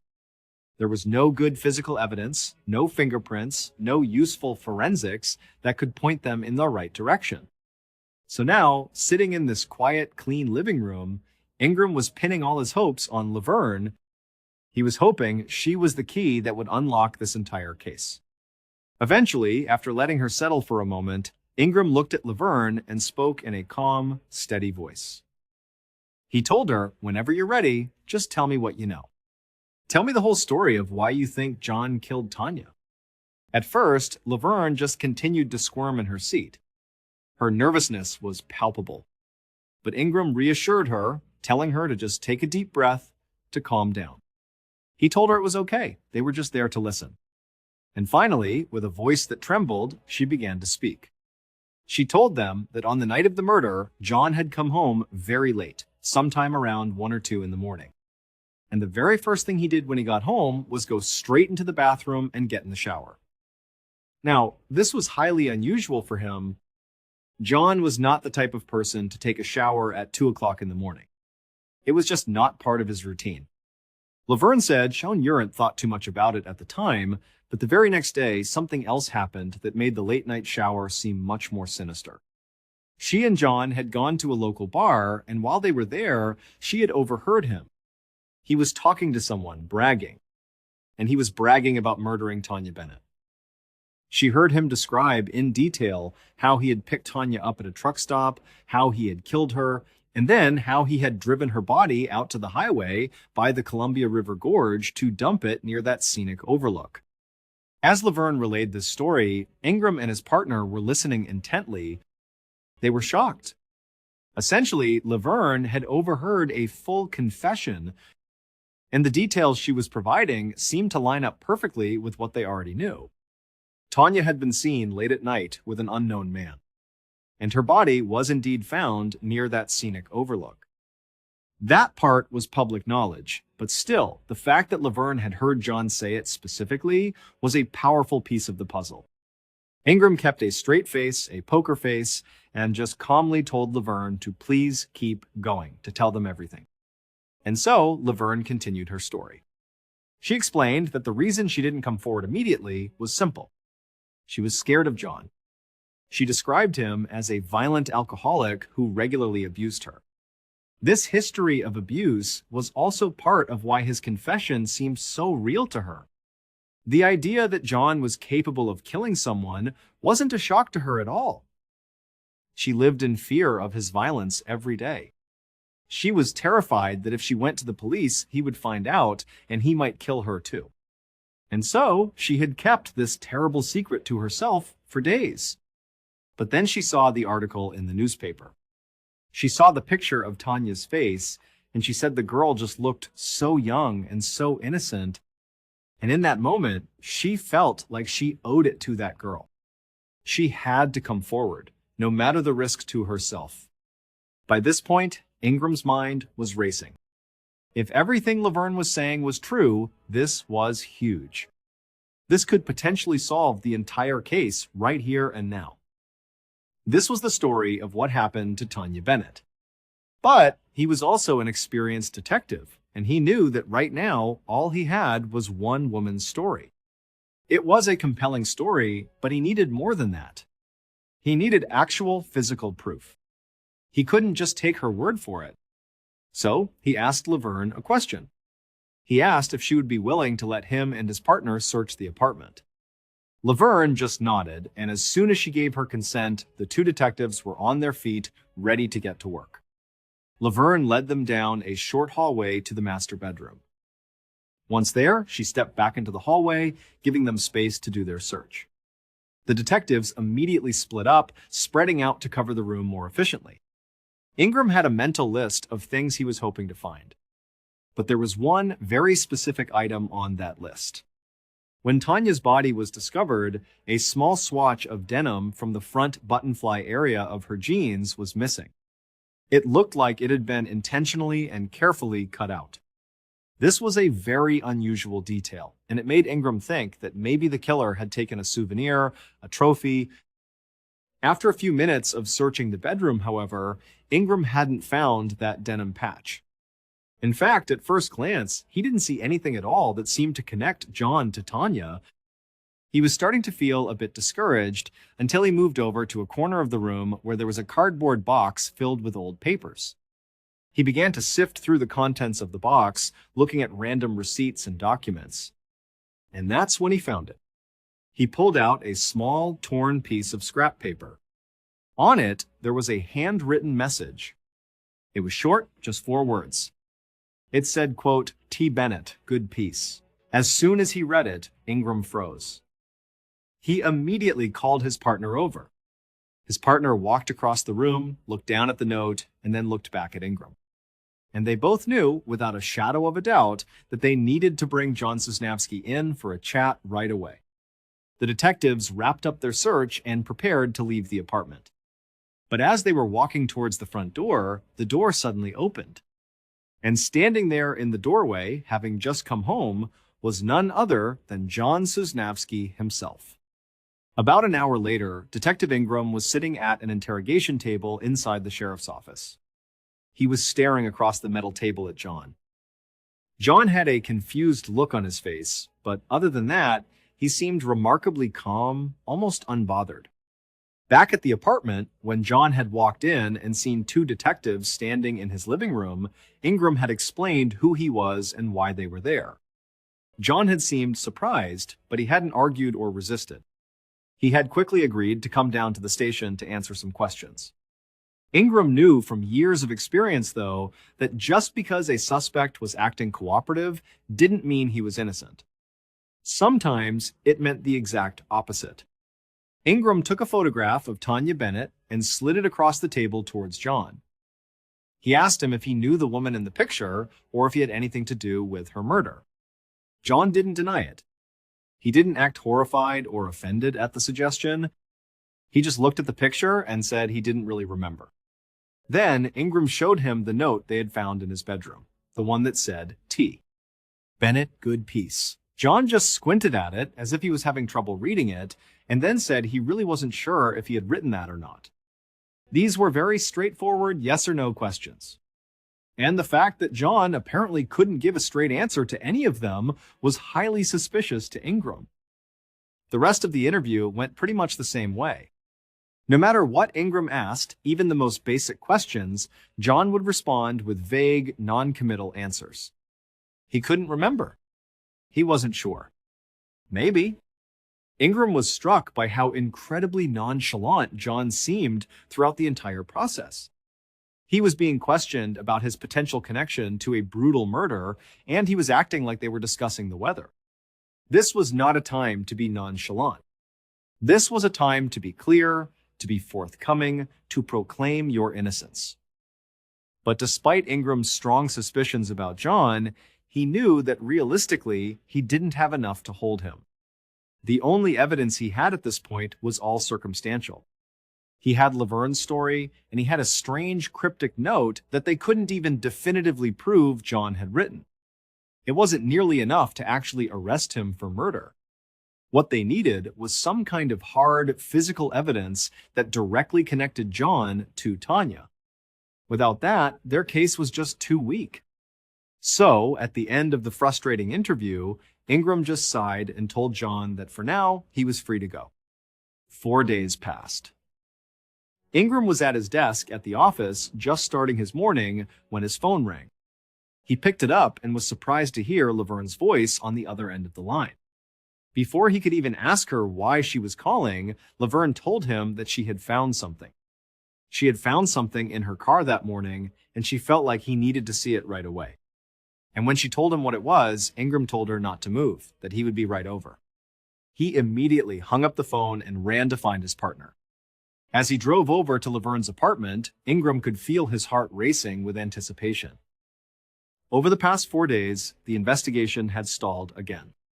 They hadn't found any additional evidence to prove that John was their killer. In fact, they had actually lost a piece of evidence. The note they had found in John's box of papers turned out to be a dead end. Their handwriting analysts couldn't definitively match the writing on the note to John's handwriting. So they couldn't even be sure he was the one who wrote it.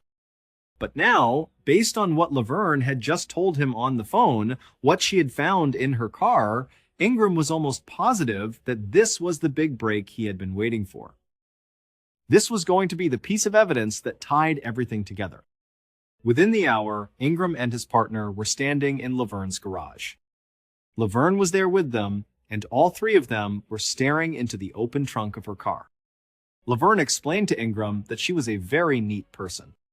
She kept her car, her apartment, her whole life very, very clean.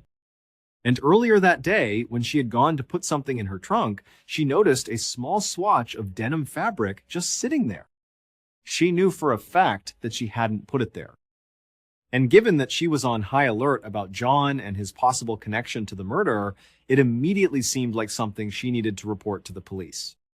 For Ingram and his partner, as they stared into the trunk at this little piece of denim, it felt like a bombshell. It looked exactly like the swatch of denim they had been secretly looking for. The police had never publicly revealed that a piece of Tanya's jeans had been cut out and taken by her killer. That detail was kept private, known only to the investigators. And now, here was what looked like that exact piece of denim in the trunk of a car owned by their prime suspect's girlfriend. It felt too perfect to be a coincidence. This had to be the break they needed. Clearly, this was the denim from Tanya's jeans. Laverne had been right to call them. This was huge.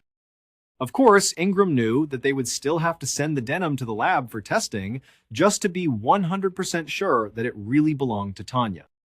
It was technically possible that it belonged to Laverne or to John or was completely unrelated. But circumstantially, this felt like hitting the jackpot. Ingram watched as his partner carefully picked up the swatch of denim with a pair of tweezers, placed it into an evidence bag, and sealed it. They told Laverne they would have it tested immediately and that they would be in touch. The following morning, Ingram was back at his desk reviewing all the evidence they had collected so far. And at this point, it was starting to feel like a lot. The previous night, after finding the denim, they had brought John in for another round of questioning. This time, they had him take a polygraph test. And he had failed it completely. The test administrator who conducted the polygraph even wrote in his official report that, in his professional opinion, John definitely knew what had happened to Tanya Bennett. So now, Ingram was just sitting at his desk, waiting. He was waiting for one last piece of confirmation. He was waiting for the phone to ring with the lab results, confirming that the fabric was a match. As soon as he got that call, he could get an arrest warrant and go pick up John. And just then, his phone rang. He picked it up immediately. It was the lab. Ingram sat up straight in his chair, ready to hear the good news. But the voice of the lab technician on the other end of the line sounded glum, disappointed. The tech told Ingram that the denim from Laverne's car did not match the jeans that Tanya had been wearing. It wasn't hers. Ingram was completely stunned. He just sat there, holding the phone, unable to process what he was hearing. The idea that they had just found the exact same unique cut of denim from the exact same spot on a pair of jeans in a car connected to their main suspect, just by sheer coincidence, was impossible. It just couldn't be a coincidence. People don't just have little swatches of denim from the front of their jeans lying around in their car trunks. It was too specific. There had to be more to the story. Ingram tried to work through some kind of reasonable explanation in his head, but no matter how he looked at it, the only thing that made any sense was that the denim swatch was a fake, that it had been planted there. And as that realization sunk in, he felt a mix of shock and intense frustration. He thought he was so close to solving this case, and now he felt like he was right back at square one. Ingram hung up the phone. He knew what his next stop had to be. He needed to go talk to Laverne again.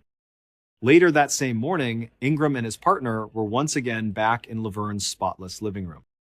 A very nervous-looking Laverne was sitting on the couch across from them. But this time, Ingram's approach was going to be different. He was going to be a little tougher with her, because he now knew for certain that whatever story she had told them before was not the full truth. As soon as they were all settled, Ingram looked Laverne right in the eye and asked her point blank if she had planted that piece of denim inside her car. As soon as the words left his mouth, Laverne's face began to quiver. Her eyes filled with tears, and then she just broke down, sobbing. Through her sobs, she told them that she was so sorry. She confessed that she had done it. She had cut up an old pair of jeans and put that front button part in her trunk and then pretended to have found it. She said she did it so that they would have enough evidence to finally arrest John. She explained that she had gotten so worried when they had let him go after the first interview. She was convinced that John had killed Tanya. She had heard him talk about it.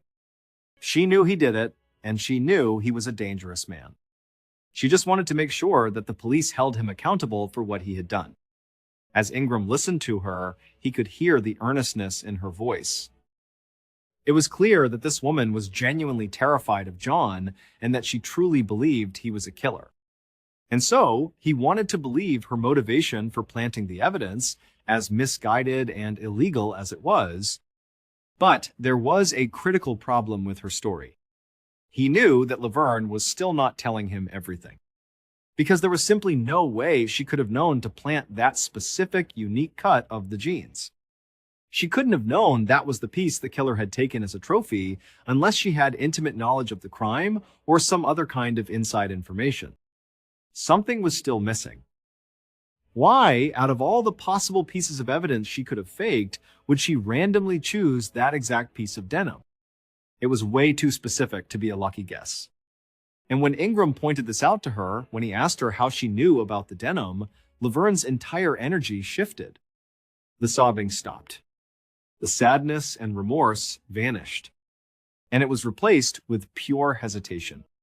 She looked like she didn't know how to react. It was the look of someone who had just been caught in a much bigger lie. Laverne took a deep breath and she looked at Ingram. And then she said, "I was lying. You're right. My story about planting the evidence, that was a lie too." But she went on to say that the reason she had lied about it was because she had been too afraid. She was afraid that if the police knew the whole real story, that she would get in trouble too. And then Laverne explained what she claimed really happened to Tanya Bennett. On the night that Tanya was murdered, Laverne said that John had called her. He was frantic on the phone. He told her that he was in trouble, big trouble, and that she needed to meet him at the bar where he was at, and he told her to bring a shower curtain with her. Laverne said that because she was so scared of John, she didn't ask any questions. She just did exactly what he said. She took a shower curtain from their bathroom, got in her car, and drove to the bar. When she got there, she found John in the parking lot, and he was standing over a body. It was Tanya, and she was lying motionless on the cold asphalt. Laverne said she was horrified. She didn't know what to do. So, she just did what John told her to do. She helped him. She helped him lift Tanya's body and put it into the trunk of her car, Laverne's car. They wrapped Tanya up in the shower curtain she had brought, and then together, they drove out to that spot along the highway and dumped her body. But as Laverne continued to talk, her story suddenly got much, much darker. Because she then confessed that Tanya had not actually been dead when she first arrived in that parking lot. She said Tanya was still clinging to life. And then, at John's request, Laverne had tied a rope around Tanya's neck and held it tight while John sexually assaulted her. Laverne said that after he was done, Tanya was no longer breathing. Ingram could barely conceal his shock as he listened to this. Here was this gentle, soft-spoken, nervous little lady, and she was now telling him that she had actively participated in the sexual assault and murder of a young woman. It was almost impossible to wrap his head around. All Ingram could think was, this can't be real. But what Laverne was saying just fit. It explained everything. It explained John's cagey answers during his interrogation. It explained his failed polygraph test. And it explained how Laverne knew the exact right part of the genes to cut out and use as fake evidence. She knew because she and John were the ones who had actually made that cut on Tanya's genes in the first place. But despite getting this earth-shattering confession, Ingram wanted to be absolutely 100% sure that this version of the story Laverne was telling him was finally the truth. And he knew exactly how to prove it. The following day, Ingram was behind the wheel of his police cruiser.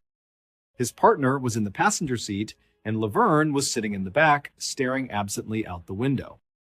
They were driving down the highway northeast of Portland. Ingram had instructed Laverne to simply let him know when they reached the spot where she and John had dumped Tanya's body.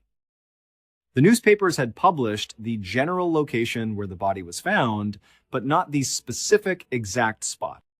So Ingram knew that if Laverne could point out that exact spot, it would mean she was telling the truth. As they got closer and closer to the area where Ingram knew the body had been found, he could feel his own heart rate start to pick up. But he didn't change his speed. He didn't give any indication that they were approaching the crime scene. He just kept driving at a steady pace, going straight, waiting for Laverne to say something. But the cruiser drove right past the actual spot where Tanya's body had been found. And Laverne didn't say a word. For a few more minutes, they just kept driving down the road in total silence. Ingram was feeling deeply disappointed. He was starting to think this was another dead end. But then, suddenly, Laverne spoke up from the back seat. "Hey, wait a minute," she said. "Turn around." So Ingram found a place to turn the car around, and soon they were heading back in the direction they had just come from.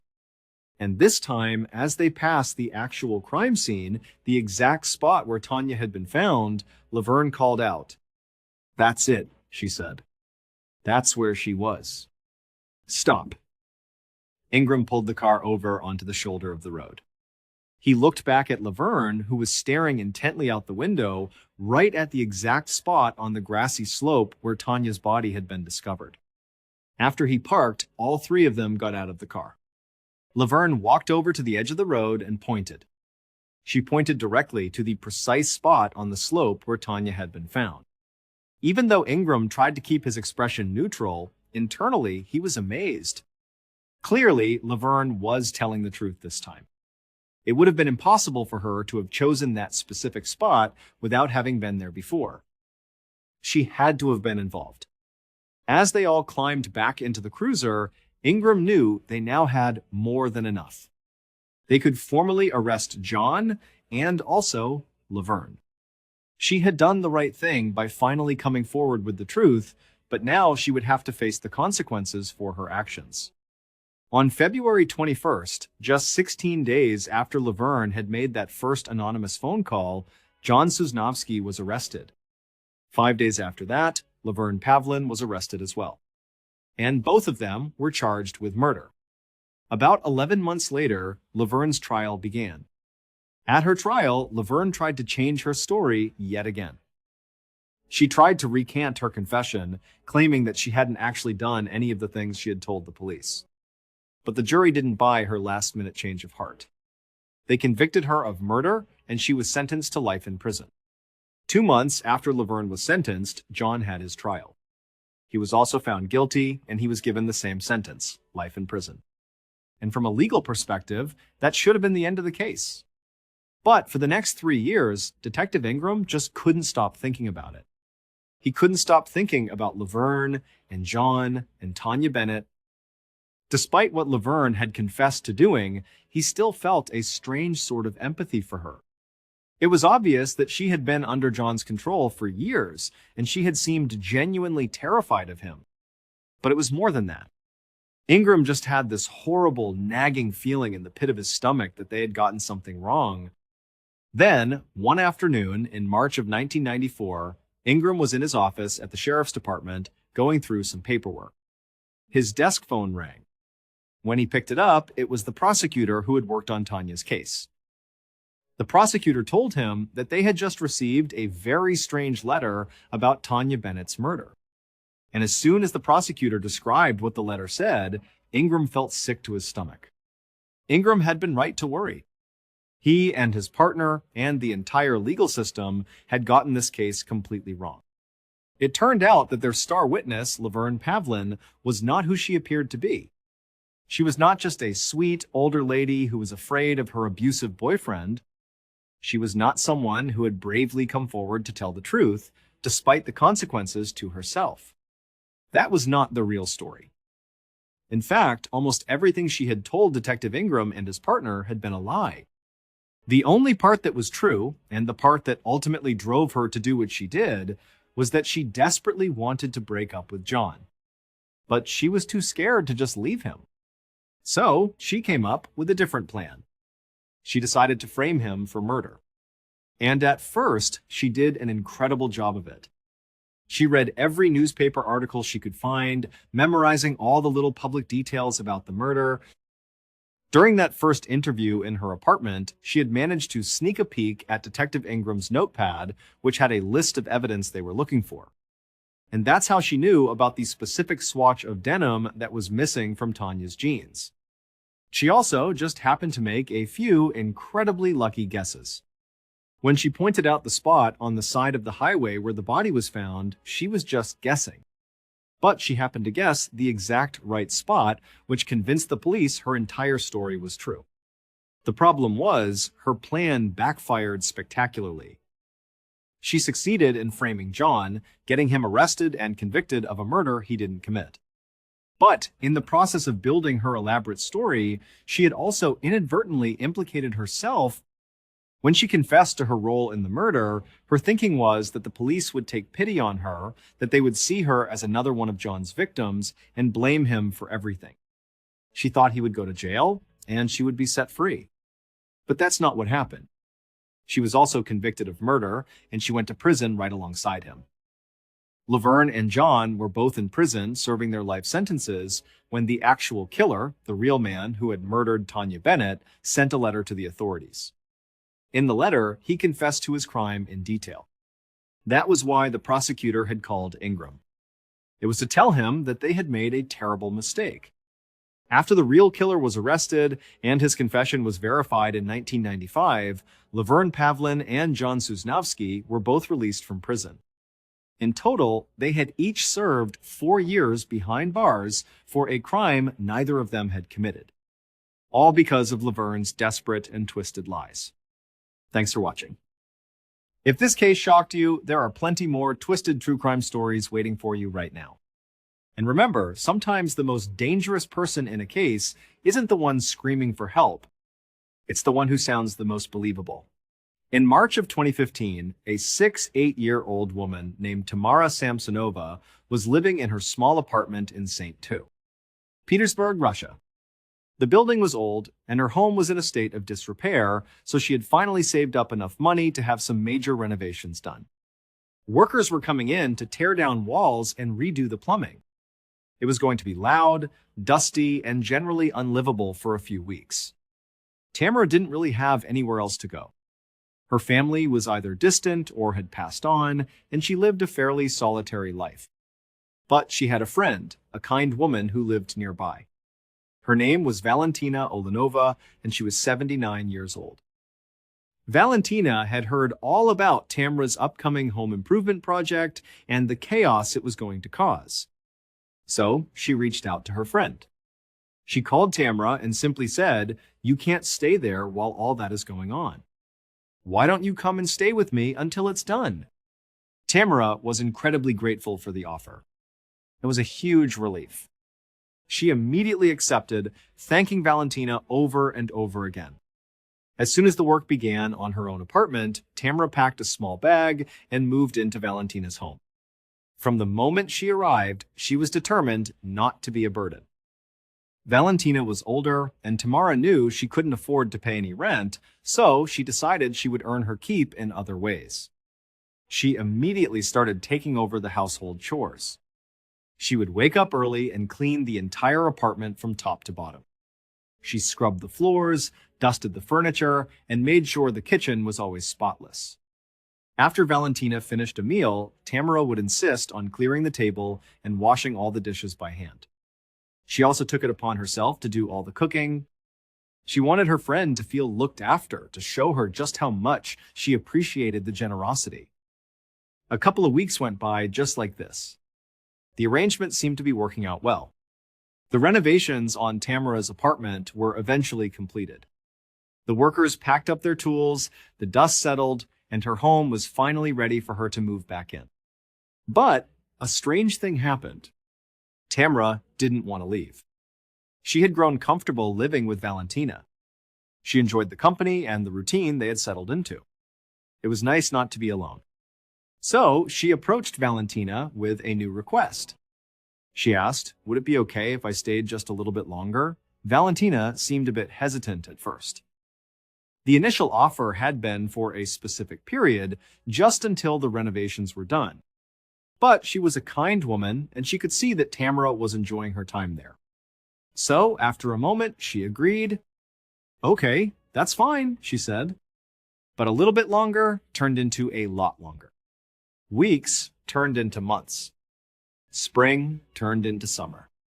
And Tamara showed absolutely no signs of leaving.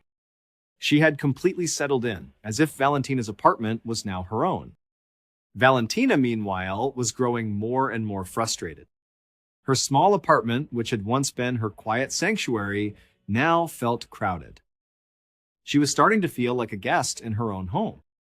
The initial gratitude and helpfulness from Tamara had started to feel like a permanent fixture she hadn't signed up for.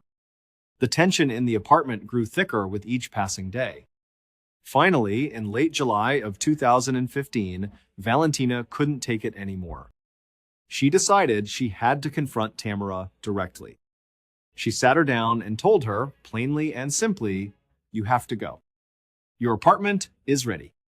It's time for you to move back home. But Tamara's response was shocking. She just looked at Valentina and said, no, I'm not leaving. This sparked a huge fight. Voices were raised, and years of friendship seemed to evaporate in a matter of minutes. Valentina insisted that she leave, and Tamara stubbornly refused. But at the end of the argument, nothing was resolved. Tamara was still there. She did not pack her bags. She did not leave. For the next couple of days, a heavy, oppressive silence fell over the apartment. The two women moved around each other like ghosts, completely avoiding eye contact and not speaking a single word. The air was thick with resentment. This Cold War was finally broken on July 23rd. The trigger was something incredibly trivial. There were a few unwashed cups left in the kitchen sink. One of them was supposed to have cleaned them, but hadn't. An argument erupted over whose responsibility it was to do the dishes. That small disagreement quickly spiraled, and of course, it led right back to the main issue. Valentina's frustration boiled over. You shouldn't even be here to use my cups, she yelled. You need to leave my home. Tamara fired back. No, I'm not going to leave. Another huge blowout fight happened right there in the kitchen. But this time, something was different. At the end of all the shouting, Tamara's demeanor suddenly changed. She seemed to finally concede. She looked at Valentina and said, okay, I get it. You're right. I need to leave. Just give me a couple of days to get my things together, and I'll be out of your hair. Instantly, the tension in the room vanished. The fighting stopped. Valentina felt a wave of relief wash over her. Finally, she was going to get her apartment back. The conflict was over. To smooth things over, Tamara offered a peace treaty of sorts. Look, she said, I'll make us dinner tonight. I'll go out and get some food. Tamara left the apartment a short time later. But she didn't go straight to the grocery store. Her first stop was a local pharmacy. Inside, she purchased a large quantity of potent sleeping pills. After that, she went to the market and bought all the ingredients for Olivier salad, a traditional Russian dish that she knew was one of Valentina's absolute favorites. She then returned to the apartment and went into the kitchen. She started preparing dinner, chopping vegetables for the salad. As she worked, she took the sleeping pills she had just bought. She carefully crushed dozens of them into a fine white powder. Then she mixed that powder thoroughly into the mayonnaise-based salad dressing. She made sure it was completely dissolved, completely unnoticeable. She served the salad to Valentina, who was hungry and glad that the fighting had stopped. Valentina ate the entire portion, not noticing anything unusual about the taste or texture. As soon as Tamara was certain that Valentina had eaten the whole salad, she cleaned up the dinner plates, said goodnight, and went up to her room. She got into bed and waited. A couple of hours passed. Around 2 o'clock in the morning, Tamara quietly got out of bed and crept downstairs to the kitchen. There, she saw Valentina passed out on the floor. Tamara knelt down beside her friend's motionless body. She checked for a pulse and saw that Valentina was still breathing. A flicker of disappointment crossed Tamara's face. She had hoped the massive overdose of sleeping pills would be enough to kill her. But it didn't matter. The plan would proceed anyway. From a hiding spot, Tamara retrieved a hacksaw. She had borrowed it from a neighbor earlier that day, making up some excuse about needing to do a small repair. Now, in the dead of night, she stood over her unconscious friend and began the gruesome task of butchering her body. She was methodical and precise. As she cut Valentina into pieces, she took special care with one particular part of the body. She carefully removed the lungs, making sure not to damage them. It turns out, human lungs were Tamara's favorite food. She took Valentina's head and placed it into a large pot of water on the stove and began to boil it. The rest of the body was dismembered into the smallest pieces she could manage. She wrapped the pieces in an old shower curtain and then placed them into various plastic bags. While the head and lungs cooked on the stovetop, Tamara began the long process of disposing of the evidence. She made dozens of trips, carrying the heavy bags from the apartment, down the stairs, and out the front door. She walked all the way to a small lake that was near their property. Under the cover of darkness, she threw the bags into the water one by one before returning to the apartment to get more. Some of the larger parts, like Valentina's hips and legs, were apparently too heavy for her to carry all the way to the lake. So, for those, she took a different route, dragging them to a nearby patch of forest and leaving them there. Tamara's final trip was the most surreal. She carried a big silver cooking pot out of the building. Inside of it was what was left of Valentina's head after Tamara had finished eating most of it. 4 days passed. On July 27th, a young couple who lived in the same apartment complex as Tamara and Valentina were out for an evening walk with their dog near the lake. As they strolled along the path, their dog suddenly took off running. It stopped in front of a large, bulky bag that had washed up near the shore. The dog started sniffing it intensely, pawing at it and trying to get it open. The couple called for their dog to come back, but it wouldn't budge. It was completely fixated on the bag. Curious, the owners walked over to see what had captured their dog's attention. They poked the bag with their foot and could tell it was very heavy. Hesitantly, they managed to pry it open. Inside, they found a human torso. It was Valentina's. When the police arrived, their first stop was Valentina Olanova's apartment. They knocked on the door, and to their surprise, it was opened by Tamara. They were very sensitive with her at first. They explained that her friend, her roommate, had been found deceased and that they needed to search the apartment as part of the investigation. Tamara's reaction was chilling. She was completely indifferent. She showed no emotion, no sadness, no shock. It was as if she had been expecting this day to come. She just stepped aside and let them in without any protest. During the search, it didn't take long for the officers to find evidence. There were traces of blood all over the bathroom and in the kitchen. They found the hacksaw she had used still stained with blood. And then they found Tamara's personal diary.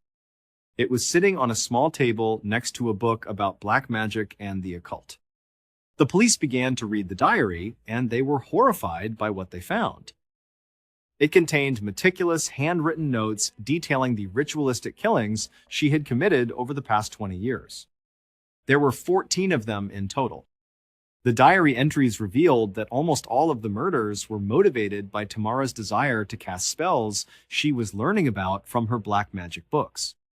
Apparently, many of these spells required human flesh or other human body parts as components, so she would kill these people, use their bodies for her rituals, and then, afterwards, she would consume them.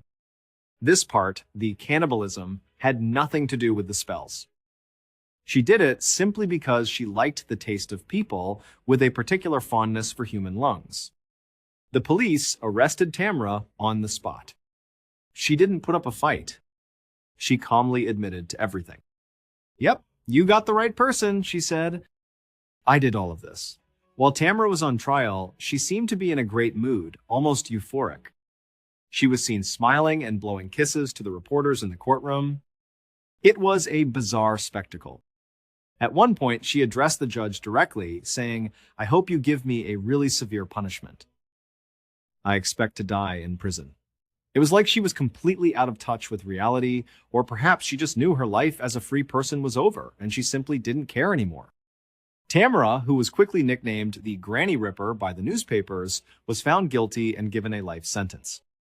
To this day, she remains in prison.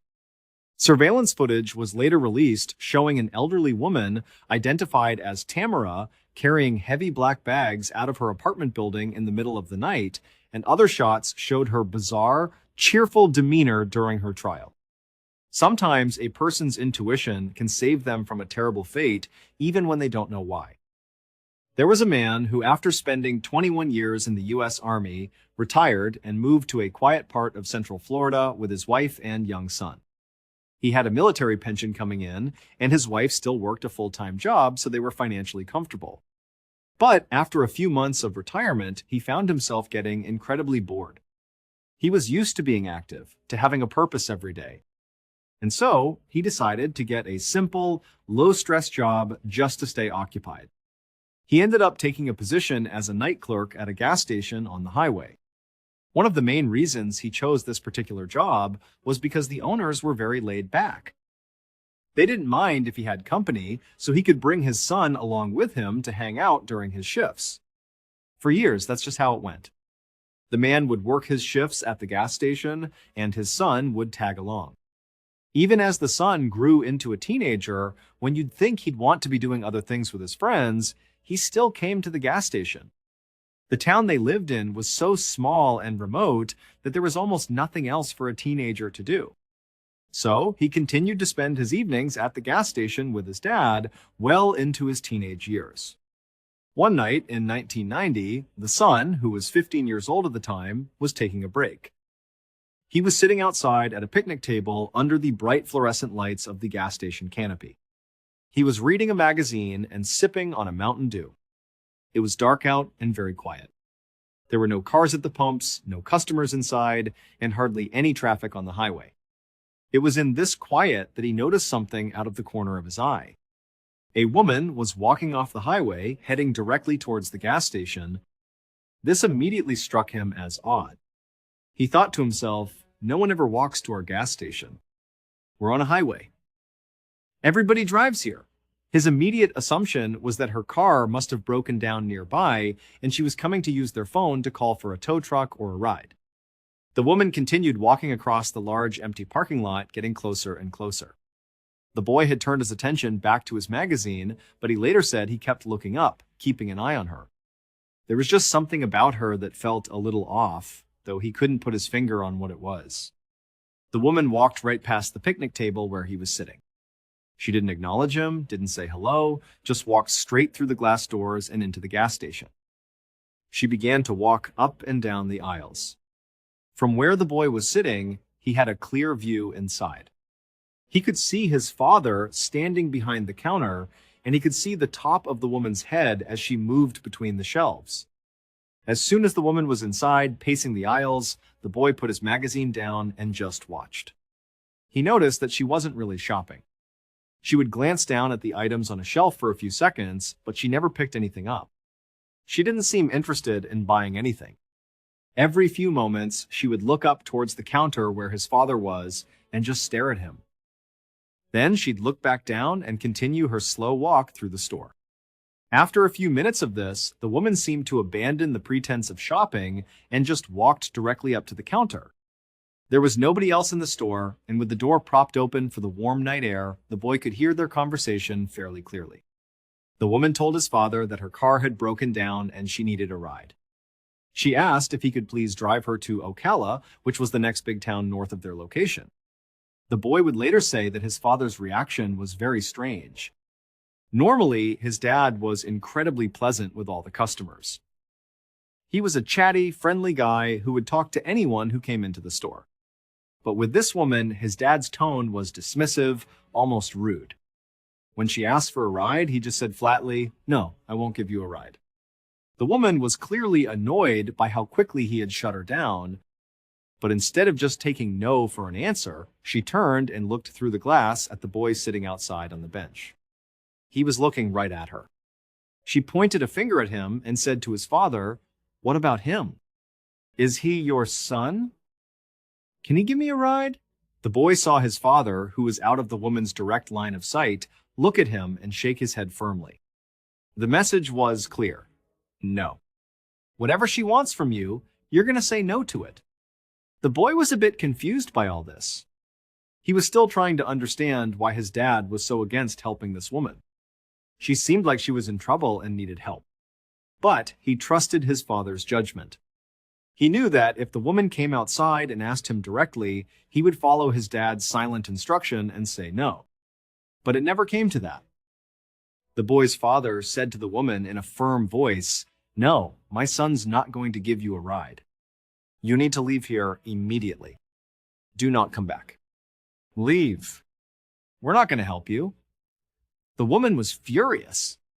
She started cussing at his father, then stormed out of the gas station, slamming the door behind her. As she walked away, she started cussing at the boy too. She walked back towards the highway, turning around every few feet to flip them off and scream profanities at them. The dad came out and stood next to his son, watching her until she disappeared into the darkness.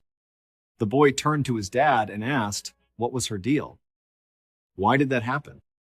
Why didn't you want to help her? And his dad just shook his head and said, I don't know. There was just something off about her. I can't explain it, but I did not want her around you. I knew I didn't want to give her a ride. I just knew she had to go. A year went by. One evening, the boy was in his room at home when he heard his dad yelling from the other room, "Come in here!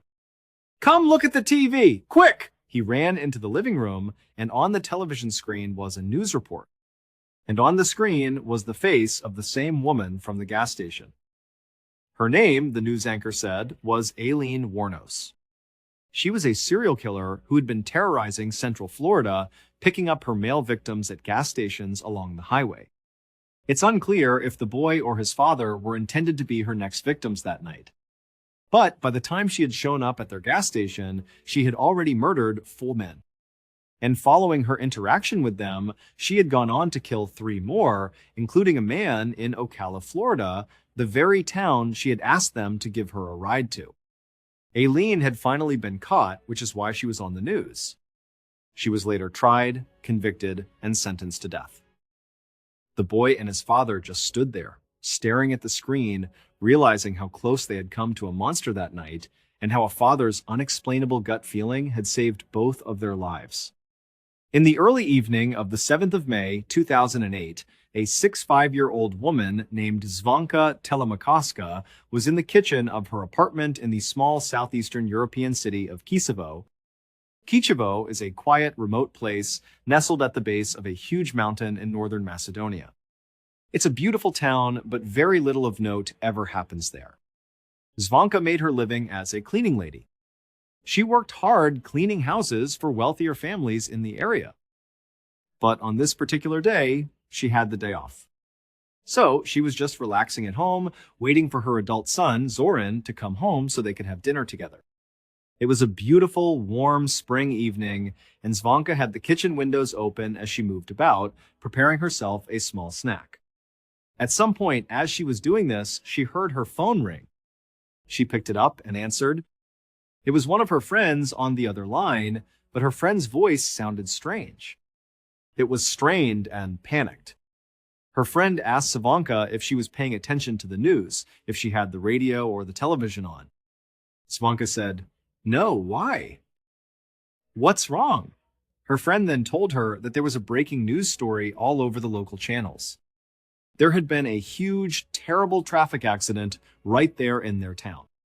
And then the friend delivered the devastating news. Svanka's son Zoran, the son she was waiting for to come home, was apparently involved in that accident. Svanka let out a strangled cry. She dropped the food she was preparing onto the counter and, without a second's hesitation, turned and ran out the front door of her apartment. As she burst outside, her neighbor, who happened to be standing outside their own apartment, saw her and called out, "Hey, is everything okay?" Svanka, who was already running down the walkway towards the road, just blurted out to the neighbor that her son was hurt and that she was going to the hospital. The neighbor watched as Svanka continued to run, not slowing down, until she turned a corner at the end of the street and disappeared from sight. Svanka didn't own a car, so she was literally running to the hospital to get to her son. A little while later, that same neighbor who had watched Svanka run off heard a knock on their door. The neighbor went to the door and opened it. They were completely shocked by who they saw standing on the doorstep. It was Svanka's son, Zoran, and he didn't appear to be hurt in any way at all. Before the neighbor could even ask what was going on, Zoran, who looked visibly confused, spoke first. "Hey," he said, "have you seen my mom? We were supposed to meet and have dinner together, and it's just totally unlike her to disappear without telling me where she was going." The neighbor just stared at Zoran for a second, trying to process this bizarre situation. Then the neighbor said, "Wait a minute, Zoran, weren't you in a car accident?" Zoran looked even more confused. "No," he said, "what are you talking about?" The neighbor then explained what had happened just a short time earlier, how they had seen his mother run out of her apartment in a panic, saying that her son had been in an accident and that she was running to the hospital. Zoran was just as mystified by this as the neighbor was. He immediately pulled out his phone and called the local hospital to see if his mother was there. But when the hospital staff answered, they told Zoran two things. First, his mother was not there. She hadn't been there all day. And second, while they had also heard some vague reports about a car accident in town, there had been no accident victims brought to the hospital at all that day. By the end of the night, Zoran had no idea where his mother was or what was going on with this strange car accident story. He did the only thing he could think of. He went to the police and reported his mother, Svanka, missing. 9 days later, on May 16th, Svanka was still missing. The police had no new leads, no suspects, nothing. It was as if she had just vanished into thin air. On that day, a 5-6-year-old local reporter named Vlado Taneski, who happened to live not far from Svanka, received a phone call. It was one of his confidential sources inside the police department. The source told him that Svanka had just been found. This information was not yet public. And unfortunately, Svanka was dead. Her body, which had been brutally beaten, strangled, and stabbed, had been found wrapped in plastic sheets and dumped in an illegal trash heap not far from the town's football stadium. The source also told Vlado that when her body was searched, she still had her wallet and jewelry on her. This seemed to rule out the possibility that it was a robbery gone wrong. However, when police did their initial background check on Svanka, they found she was just a poor elderly cleaning lady. She had no known enemies, no criminal connections, no secret life. It made no sense that she would be the victim of such a brutal and personal murder, one that clearly wasn't motivated by money. Vlado thanked his source for the information and hung up the phone. His source had sounded genuinely shocked and disturbed by the murder, but Vlado felt something different. He wasn't just shocked, he was suspicious. He felt like something about this case was just off. On the surface, Svanka appeared to be this simple, harmless woman. But maybe that wasn't the whole story. Maybe she was leading a secret life that got her killed. Or maybe she had stumbled upon something she wasn't supposed to see.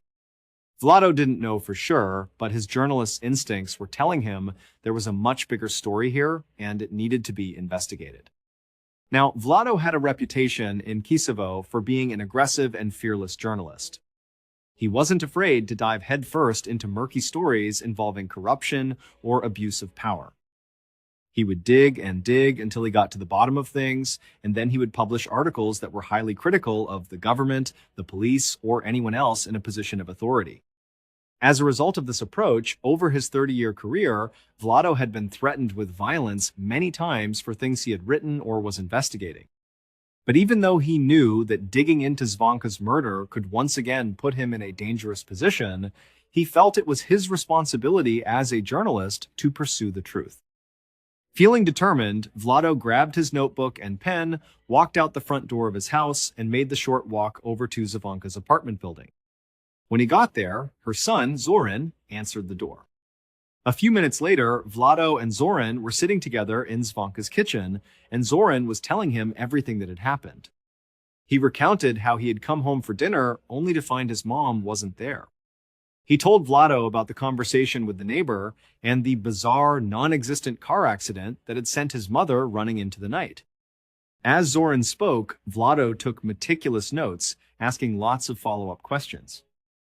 By the end of the interview, when Vlado felt he had learned everything there was to know about Zvonka, he believed he had a pretty good working theory as to what had really happened to her. And the key to his theory was something Zoran had told him about his mother's profession. She was a cleaning lady. It took Vlado a couple of days to put his story together. He went out and interviewed dozens more people in the neighborhood. Finally, on May 19th, just 3 days after Zvonka's body was found, Vlado published his story in the national newspaper. The headline was "Explosive: A Serial Killer Stalks Kosovo." In the article, Vlado argued that Zvonka's murder was very likely not an isolated killing. Instead, he claimed her murder was linked to 2 other unsolved murders of 2 other women in their town. And these 2 other victims, he pointed out, were strikingly similar to Zvonka. They were also poor, older women who worked as cleaning ladies. When Vlado had been talking to Zoran, and Zoran described his mother's life and work, Vlado's mind had clicked, remembering these other cold cases. The other 2 victims were 6-4-year-old Mitra Simjanowska, who was murdered in 2005, and 5-6-year-old Yubika Likoska, who was murdered in 2007. Vlado's story was a bombshell. He was telling the public that a serial killer was on the loose in their quiet little town. But the story was also highly explosive for another reason. Vlado used the article to speak very critically about the police. He specifically pointed out that the murders in 2005 and 2007 had been totally mishandled. An arrest had even been made in one of those cases, but Vlado argued that the police had clearly arrested an innocent person because now there was a 3rd victim. In Vlado's opinion, the police had completely dropped the ball. When the police read Vlado's story, they were furious with him for his criticism. However, they also had to admit that Vlado had managed to uncover a lot of new details from his interviews with people in the community. The connections he drew between the 3 victims did seem to paint a credible picture of a potential serial killer. And so, based almost entirely on Vlado's article, the police officially linked all 3 murders and began a new investigation into a possible serial killer operating in their midst. But at the same time they started this new investigation, Vlado began to notice something strange. He was being followed by police all the time. He would be out in town, doing his job, interviewing people, and he would see a police officer standing somewhere in the distance, just watching him. But Vlado had expected some kind of blowback from the police for his article. He just assumed they were trying to intimidate him, to watch him.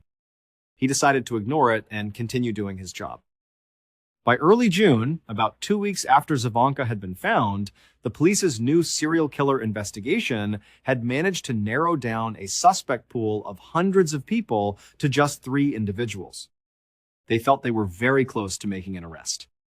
About a month later, on June 20th, Vlado was still being tailed by police, and the police had not yet made any public statements about the case. But on that day, Vlado's editor at the newspaper received a call from a police officer. The officer told the editor that they were about to make an arrest in the serial killer case. As soon as the call ended, the editor tried to phone Vlado to give him the breaking news. But Vlado didn't pick up his phone, which was very unusual. Vlado always answered his calls. The editor also thought it was strange that the police officer had called him, the editor, and not Vlado, the journalist who had broken the story wide open. Why not go to the guy who was covering the case? The editor tried calling Vlado several more times, but he never answered. The editor just figured Vlado must be busy interviewing someone, or maybe he had already found out about the imminent arrest and was on the scene, ready to report on it. Meanwhile, on a quiet street in Kisovo, police had surrounded a modest two-story home. The front yard was overgrown with weeds, and tall fir trees shrouded the house, which had heavy drapes covering all the windows. Once the police had the house completely surrounded, a team of officers walked up to the front porch. They knocked loudly on the door and yelled for whoever was inside to come out with their hands up. For a moment, there was just tense silence. Then, the officers on the porch heard footsteps moving inside the house. They raised their weapons, ready for anything. The door slowly creaked open, and a man stepped out onto the porch. He seemed unthreatening, even confused. The police immediately moved in, arrested him, and took him away. A few minutes later, back at the newspaper office, Vlado's editor got another phone call. It was the same police officer who had called before. This time, the officer was calling to say that the arrest had been made. They had their serial killer. And then, he told the editor the name of the person they had arrested. When the editor heard the name, he dropped the phone in shock. The serial killer was Vlado Tedeschi. It would turn out that Vlado, who appeared so professional and calm on the outside, was a man full of deep-seated rage. Specifically, he was filled with rage towards his own mother, whom he viewed as a terrible, cruel person. After his mother died in 2002, Vlado became obsessed with the idea of getting revenge on her, even though she was already dead. The twisted way he decided to do this was by killing random women who looked and lived a lot like his mother. They were poor, they were older, and they were cleaning ladies. His three victims, Mitra in 2005, Ljubika in 2007, and Zvonka in 2008, had all personally known Vlado's mother. Vlado had used that connection to gain each of his victims' trust. Once he had their trust, he would lure them to a secluded place where he would strangle, stab, and beat them to death. In his explosive newspaper article, Vlado had lied about a number of key details just to throw the police off his trail. For example, he completely made up a witness who claimed to have seen Zvonka get into a car with two men right before she vanished. This was a total lie, designed to confuse the police and send them looking for two non-existent men. Vlado had also been the one to plant the fake story on the radio about Zvonka's son, Zoran, being in a terrible accident. He had called the radio station, and because he had previously worked there, they trusted him and broadcast the story without fact-checking it. That broadcast was an intentional, calculated trap set by Vlado to lure Zvonka out of her house, making her vulnerable so he could abduct and kill her. But what ultimately got Vlado caught was his own arrogance. In the very article he wrote to cover his tracks, he included some very specific details about the murders that the police had not released to the public. For example, Vlado wrote that all three women had been strangled to death with telephone cords and that the cords had been left at the scenes. This was a detail that only the police and the killer could have known. When the police read this in his article, they became extremely suspicious of Vlado. They realized he might not just be a good journalist, he might be the murderer. So, when Vlado thought the police were tailing him to intimidate him, they were actually trailing him because he was their prime suspect. Eventually, they covertly obtained a DNA sample from Vlado, and it was a match to evidence found at the crime scenes. Their suspicions were confirmed. He was the killer.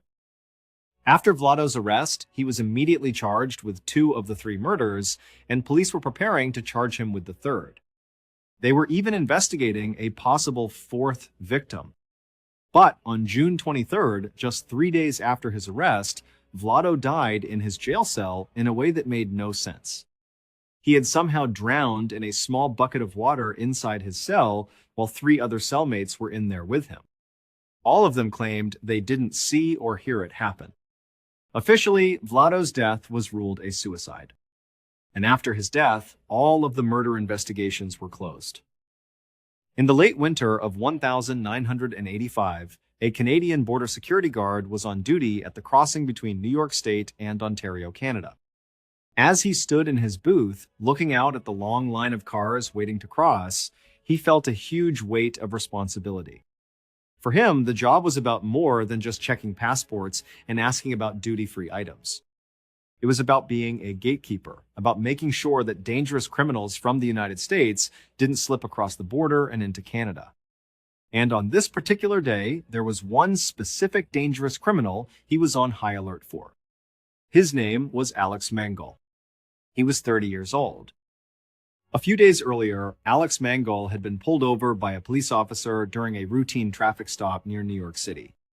During that stop, something went terribly wrong.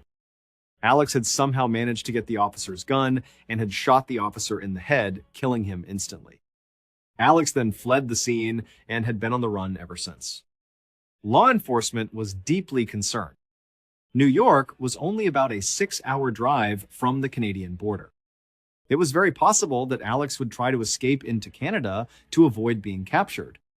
And so, a bulletin had been sent out to all law enforcement and border security on both sides of the border.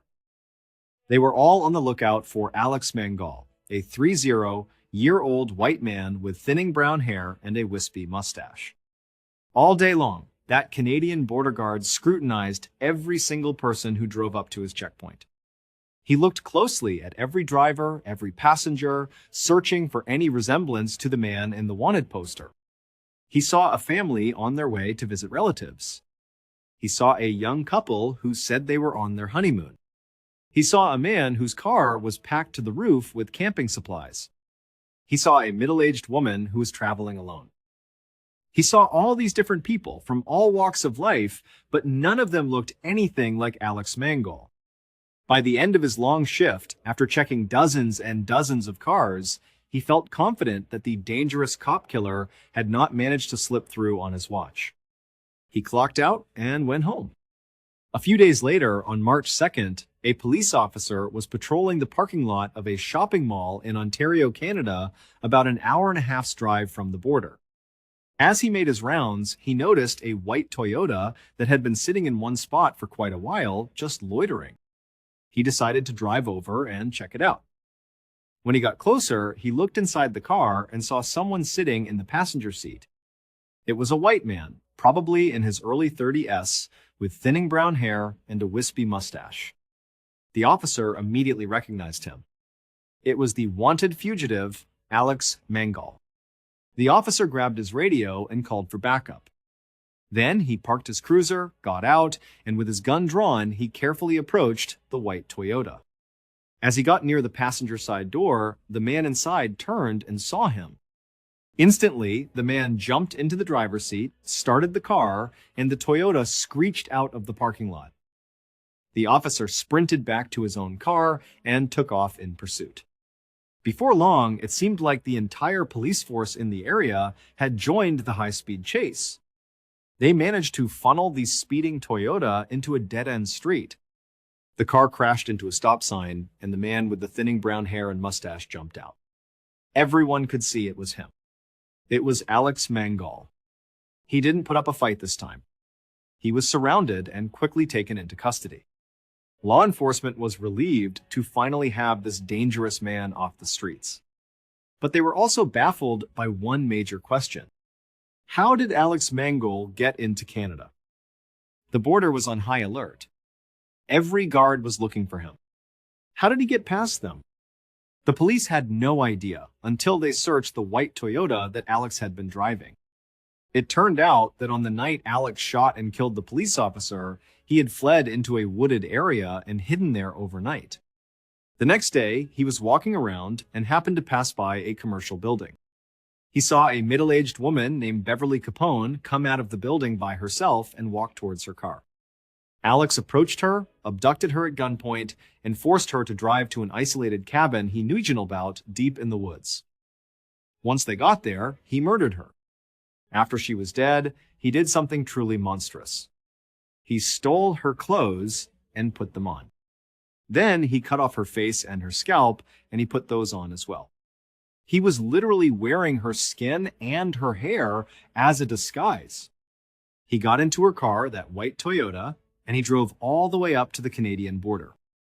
Incredibly, he got through the checkpoint without anyone suspecting a thing. That border guard, who had been so diligently checking every car for Alex Mangold, had in fact seen Alex Mangold. He just didn't recognize him. Because Alex Mangold was disguised as Beverly Capone. The guard saw what he thought was just a middle-aged woman traveling alone, and he waved him right on through. The police figured all of this out when they searched the Toyota. Lying on the floorboard of the car, they found Beverly's dress, her scalp, and her face. Alex was deported back to the United States to face justice. However, before he could stand trial, he attempted to escape from a prison transport bus. In the process, he was shot and killed by police. But that wasn't the end of Alex's story. Following his death, investigators continued to look into his past and searched his property.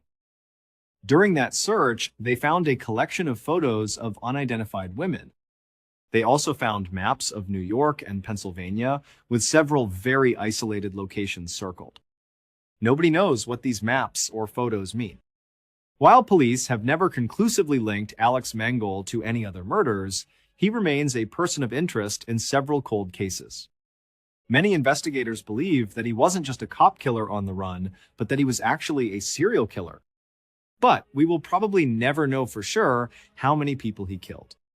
He took all of his secrets with him to the grave. On the morning of the 2nd of February 2012, a young man pulled his car off a 4-lane highway in Anchorage, Alaska, and into a large, snowy parking lot.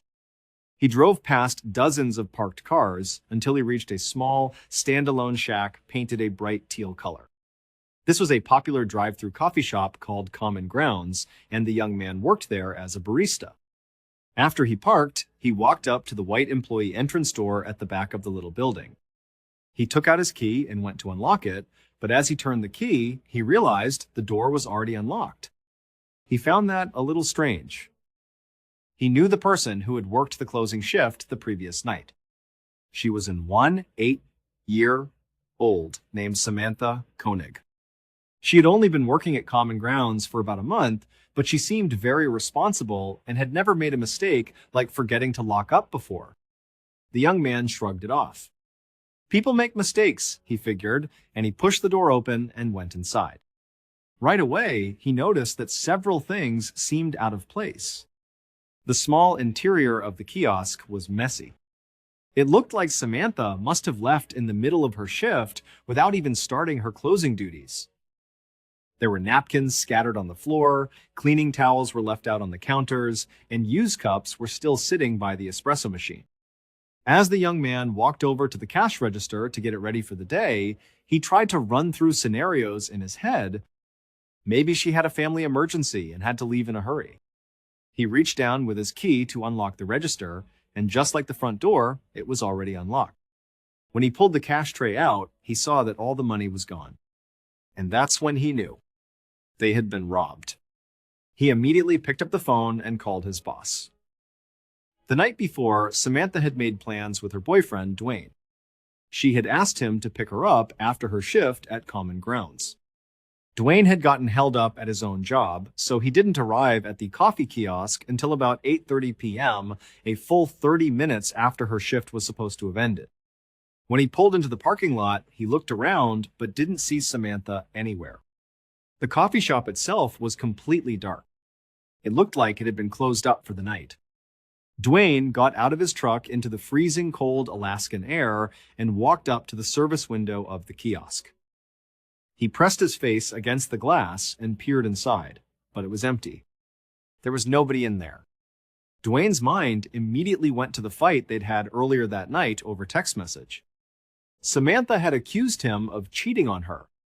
He had been dismissive about it, which had only made her more upset. It had turned into a really ugly argument.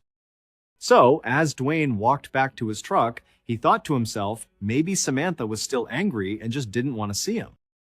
Maybe she had called her father or a friend to come pick her up instead, just to avoid him. He got back into his truck and sent a text message to Samantha asking if she was okay and if she had gotten a ride home. But after several minutes passed with no response, Dwayne started to worry. Even though they were fighting, he still cared about her deeply. He decided he had to go by her house just to make sure she was there and that she was safe. A few minutes later, he pulled up to her house and knocked on the door. Her father, James, answered. Dwayne explained that he hadn't seen Samantha after her shift and was just checking to make sure she had made it home okay. But James told him she wasn't there. He said he hadn't spoken to her and had no idea where she was. The two men went into James's kitchen and sat down at the table. They both started calling and texting Samantha, trying to get a hold of her. After a couple of minutes, Dwayne's phone lit up. It was a text message from Samantha's number. The message made it clear that she was still very upset with him about their fight. She said that she needed some time to think and that she was going to stay with some friends for a couple of days. The message ended by asking if he, Dwayne, would please let her father know where she was. Dwayne showed the text message to James. Samantha's father read it and felt a knot of dread in his stomach. This was very uncharacteristic of his daughter. James had raised Samantha on his own since she was 2 years old, and they were extremely close. They told each other everything. It made no sense that she wouldn't contact him directly to tell him she was going to be with friends for a few days. And it made even less sense that she would be ignoring all of his worried phone calls and texts. The two men stayed up late into the night, calling and texting her, hoping for another response, but she never texted back.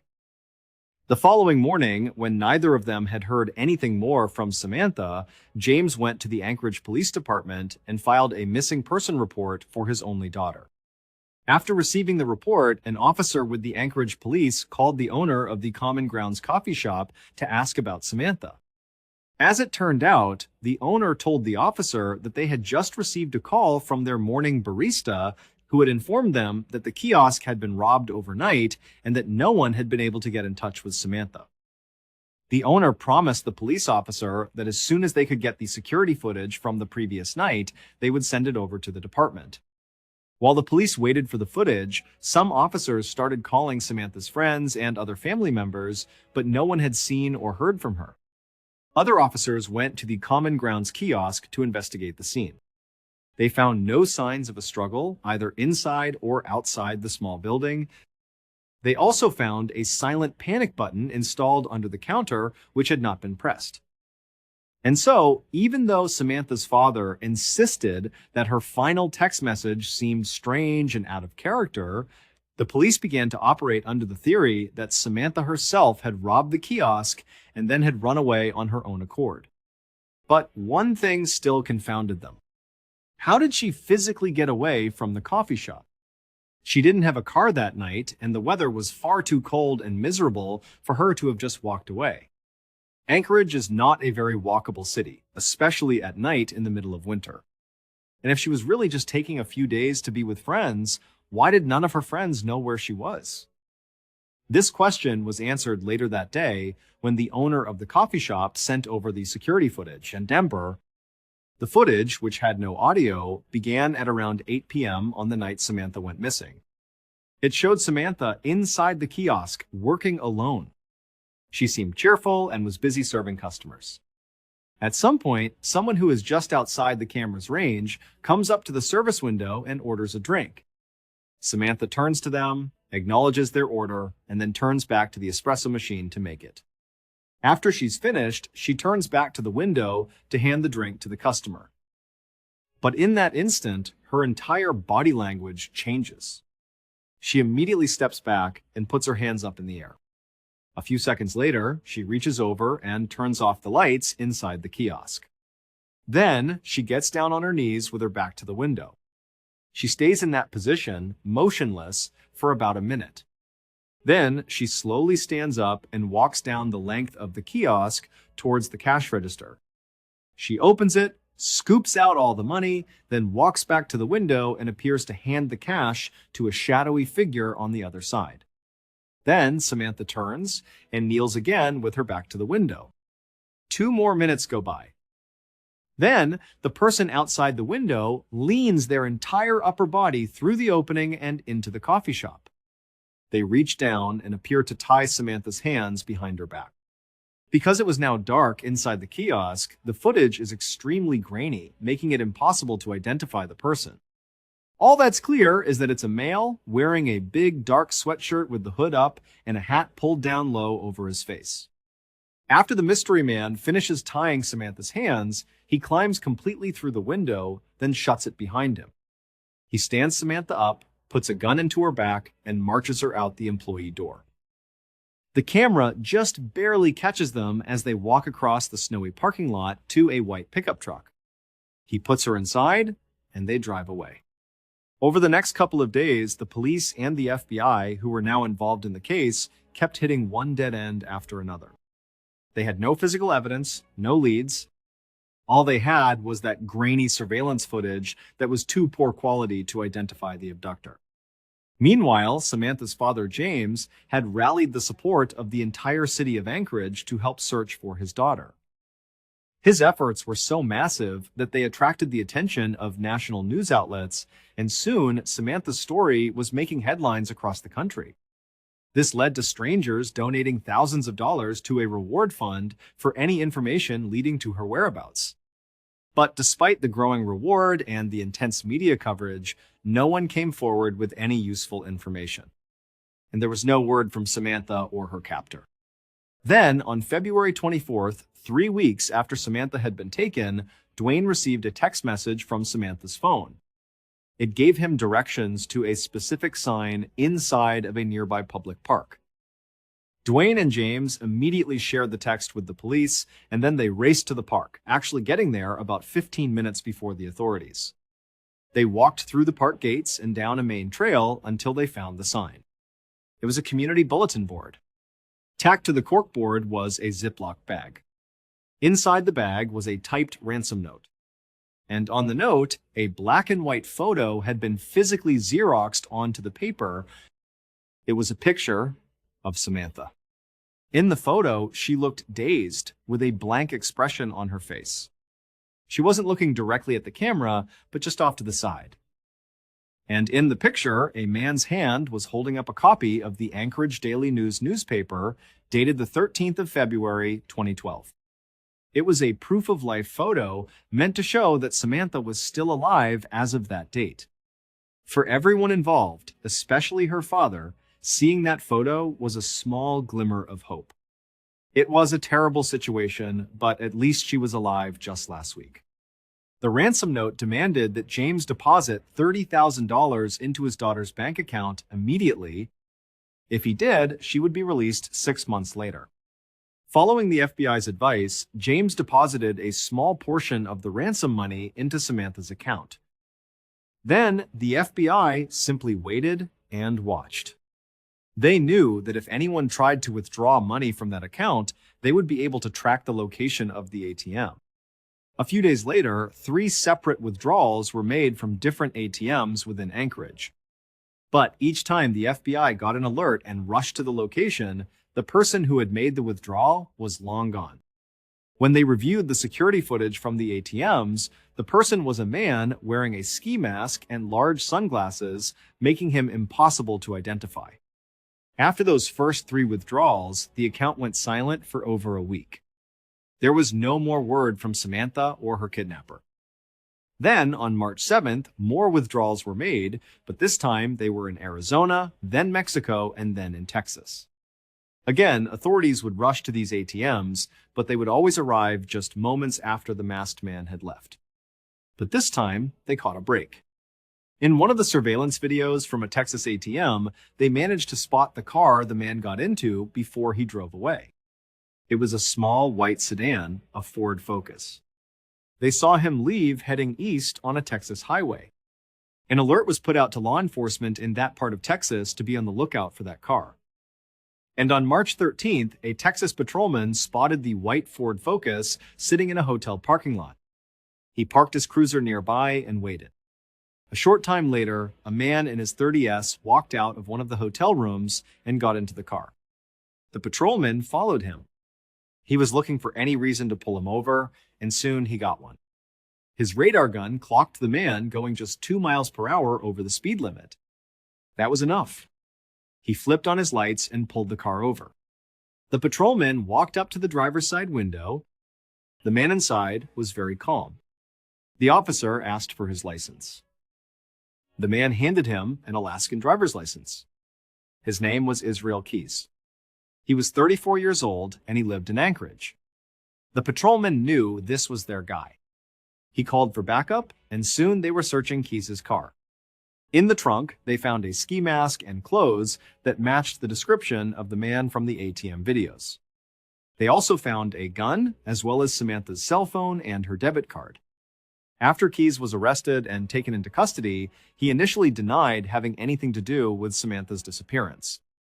But when he was presented with the overwhelming evidence against him, he caved. He said he would tell them the full story of what happened to Samantha, but only if they met his demands. He wanted an Americano coffee, a peanut butter Snickers bar, and a cigar. Once he had those items, he began to speak. And what he told them was so disturbing and so graphically violent that to this day, the FBI has not released the full transcript of his confession. What follows is the version of events based on what has been made public. On the 1st of February 2012, Keys had decided he was going to rob the Common Grounds coffee kiosk. He walked up to the window expecting to see a teenager working inside, and he was right. It was Samantha. He ordered an Americano. But as she turned around to make his drink, his plans suddenly changed.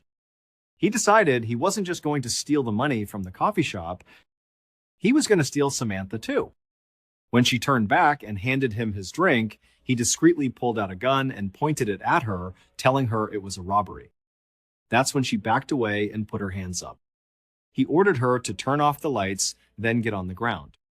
He tied her hands, then climbed through the window. He said he jammed napkins in her mouth so she couldn't scream. Then he marched her out of the kiosk and into his truck. Once they were in the vehicle, he pulled the napkins out of her mouth and told her that if she tried to escape or flag anyone down, he would kill her on the spot. He said she was very obedient. She was clearly terrified, but she was trying her best to stay composed. At some point, Keys took her phone and sent that text message to her boyfriend, Dwayne, telling him she was going to be with friends for a few days. Then Keys told Samantha that he was holding her for ransom. Samantha told him that her family was poor and that he wouldn't get much money from them. Keys replied, "Don't worry about it. I know they'll raise the money somehow." They drove around Anchorage for several hours. Then, around midnight, Keys drove back to his own house. He had Samantha lie down in the back seat, and he covered her with some tarps, warning her again that if she tried to escape, he would kill her. Then, Keys got out of the truck and walked into his house, where his 10-year-old daughter and his girlfriend were fast asleep. In just a few hours, Keys and his daughter were scheduled to leave for a 2-week-long luxury cruise to New Orleans. Keys went back out to his car. He put a blindfold on Samantha and led her down the driveway to a shed in his backyard. Once inside, he sat her on an overturned bucket and tied a rope around her neck, anchoring each end to the wall behind her, pinning her in place. He turned on a radio and cranked the volume all the way up to mask any noise she might make. He gave her a couple of cigarettes to smoke and told her everything was going to be fine. He said he was going to get the ransom money from her family, and as soon as he did, he would let her go.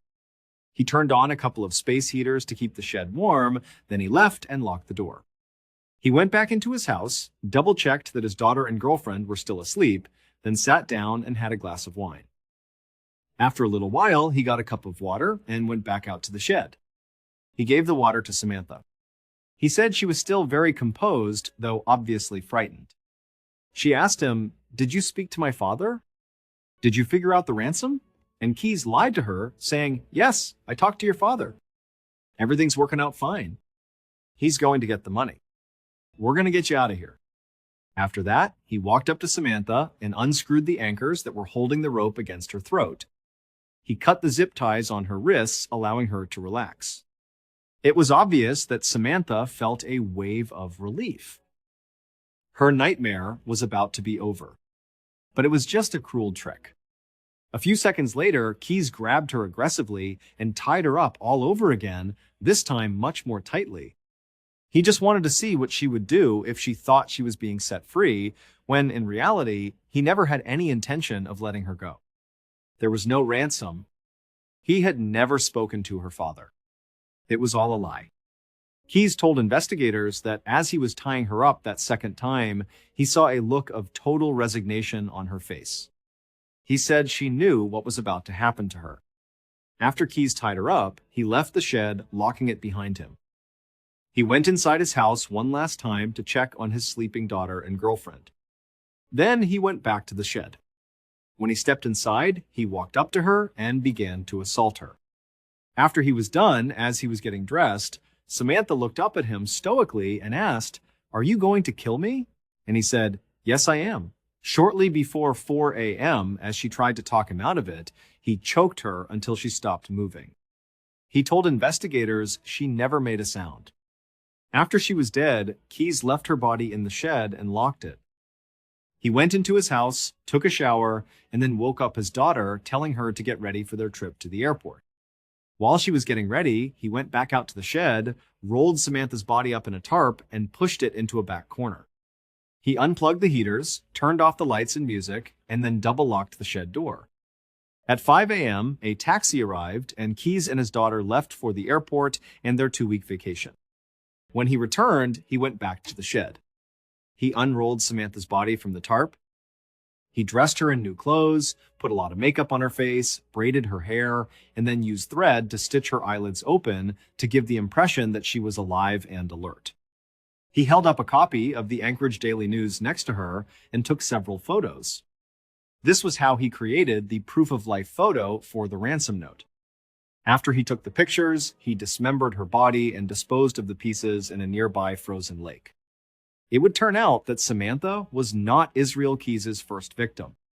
He was a serial killer who specifically preyed on completely random people because he enjoyed the act of killing. Over the years, he had hidden what he called kill kits all over the United States. These were caches filled with weapons, zip ties, and other tools designed to capture and kill people. This way, no matter where he was in the country, if he got the urge to kill, he could just go to his nearest kit, dig it up, and go hunt for a random stranger.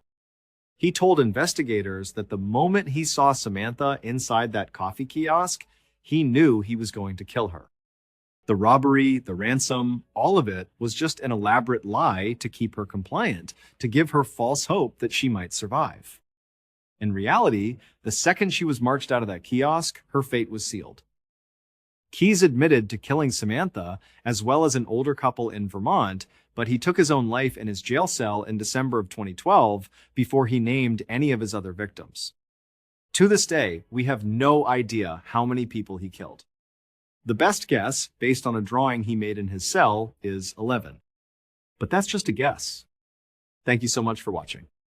Let me know what you thought of today's episode in the comments. And remember, we have a whole playlist of true crime episodes ready for you to binge right now. Until next time, see ya.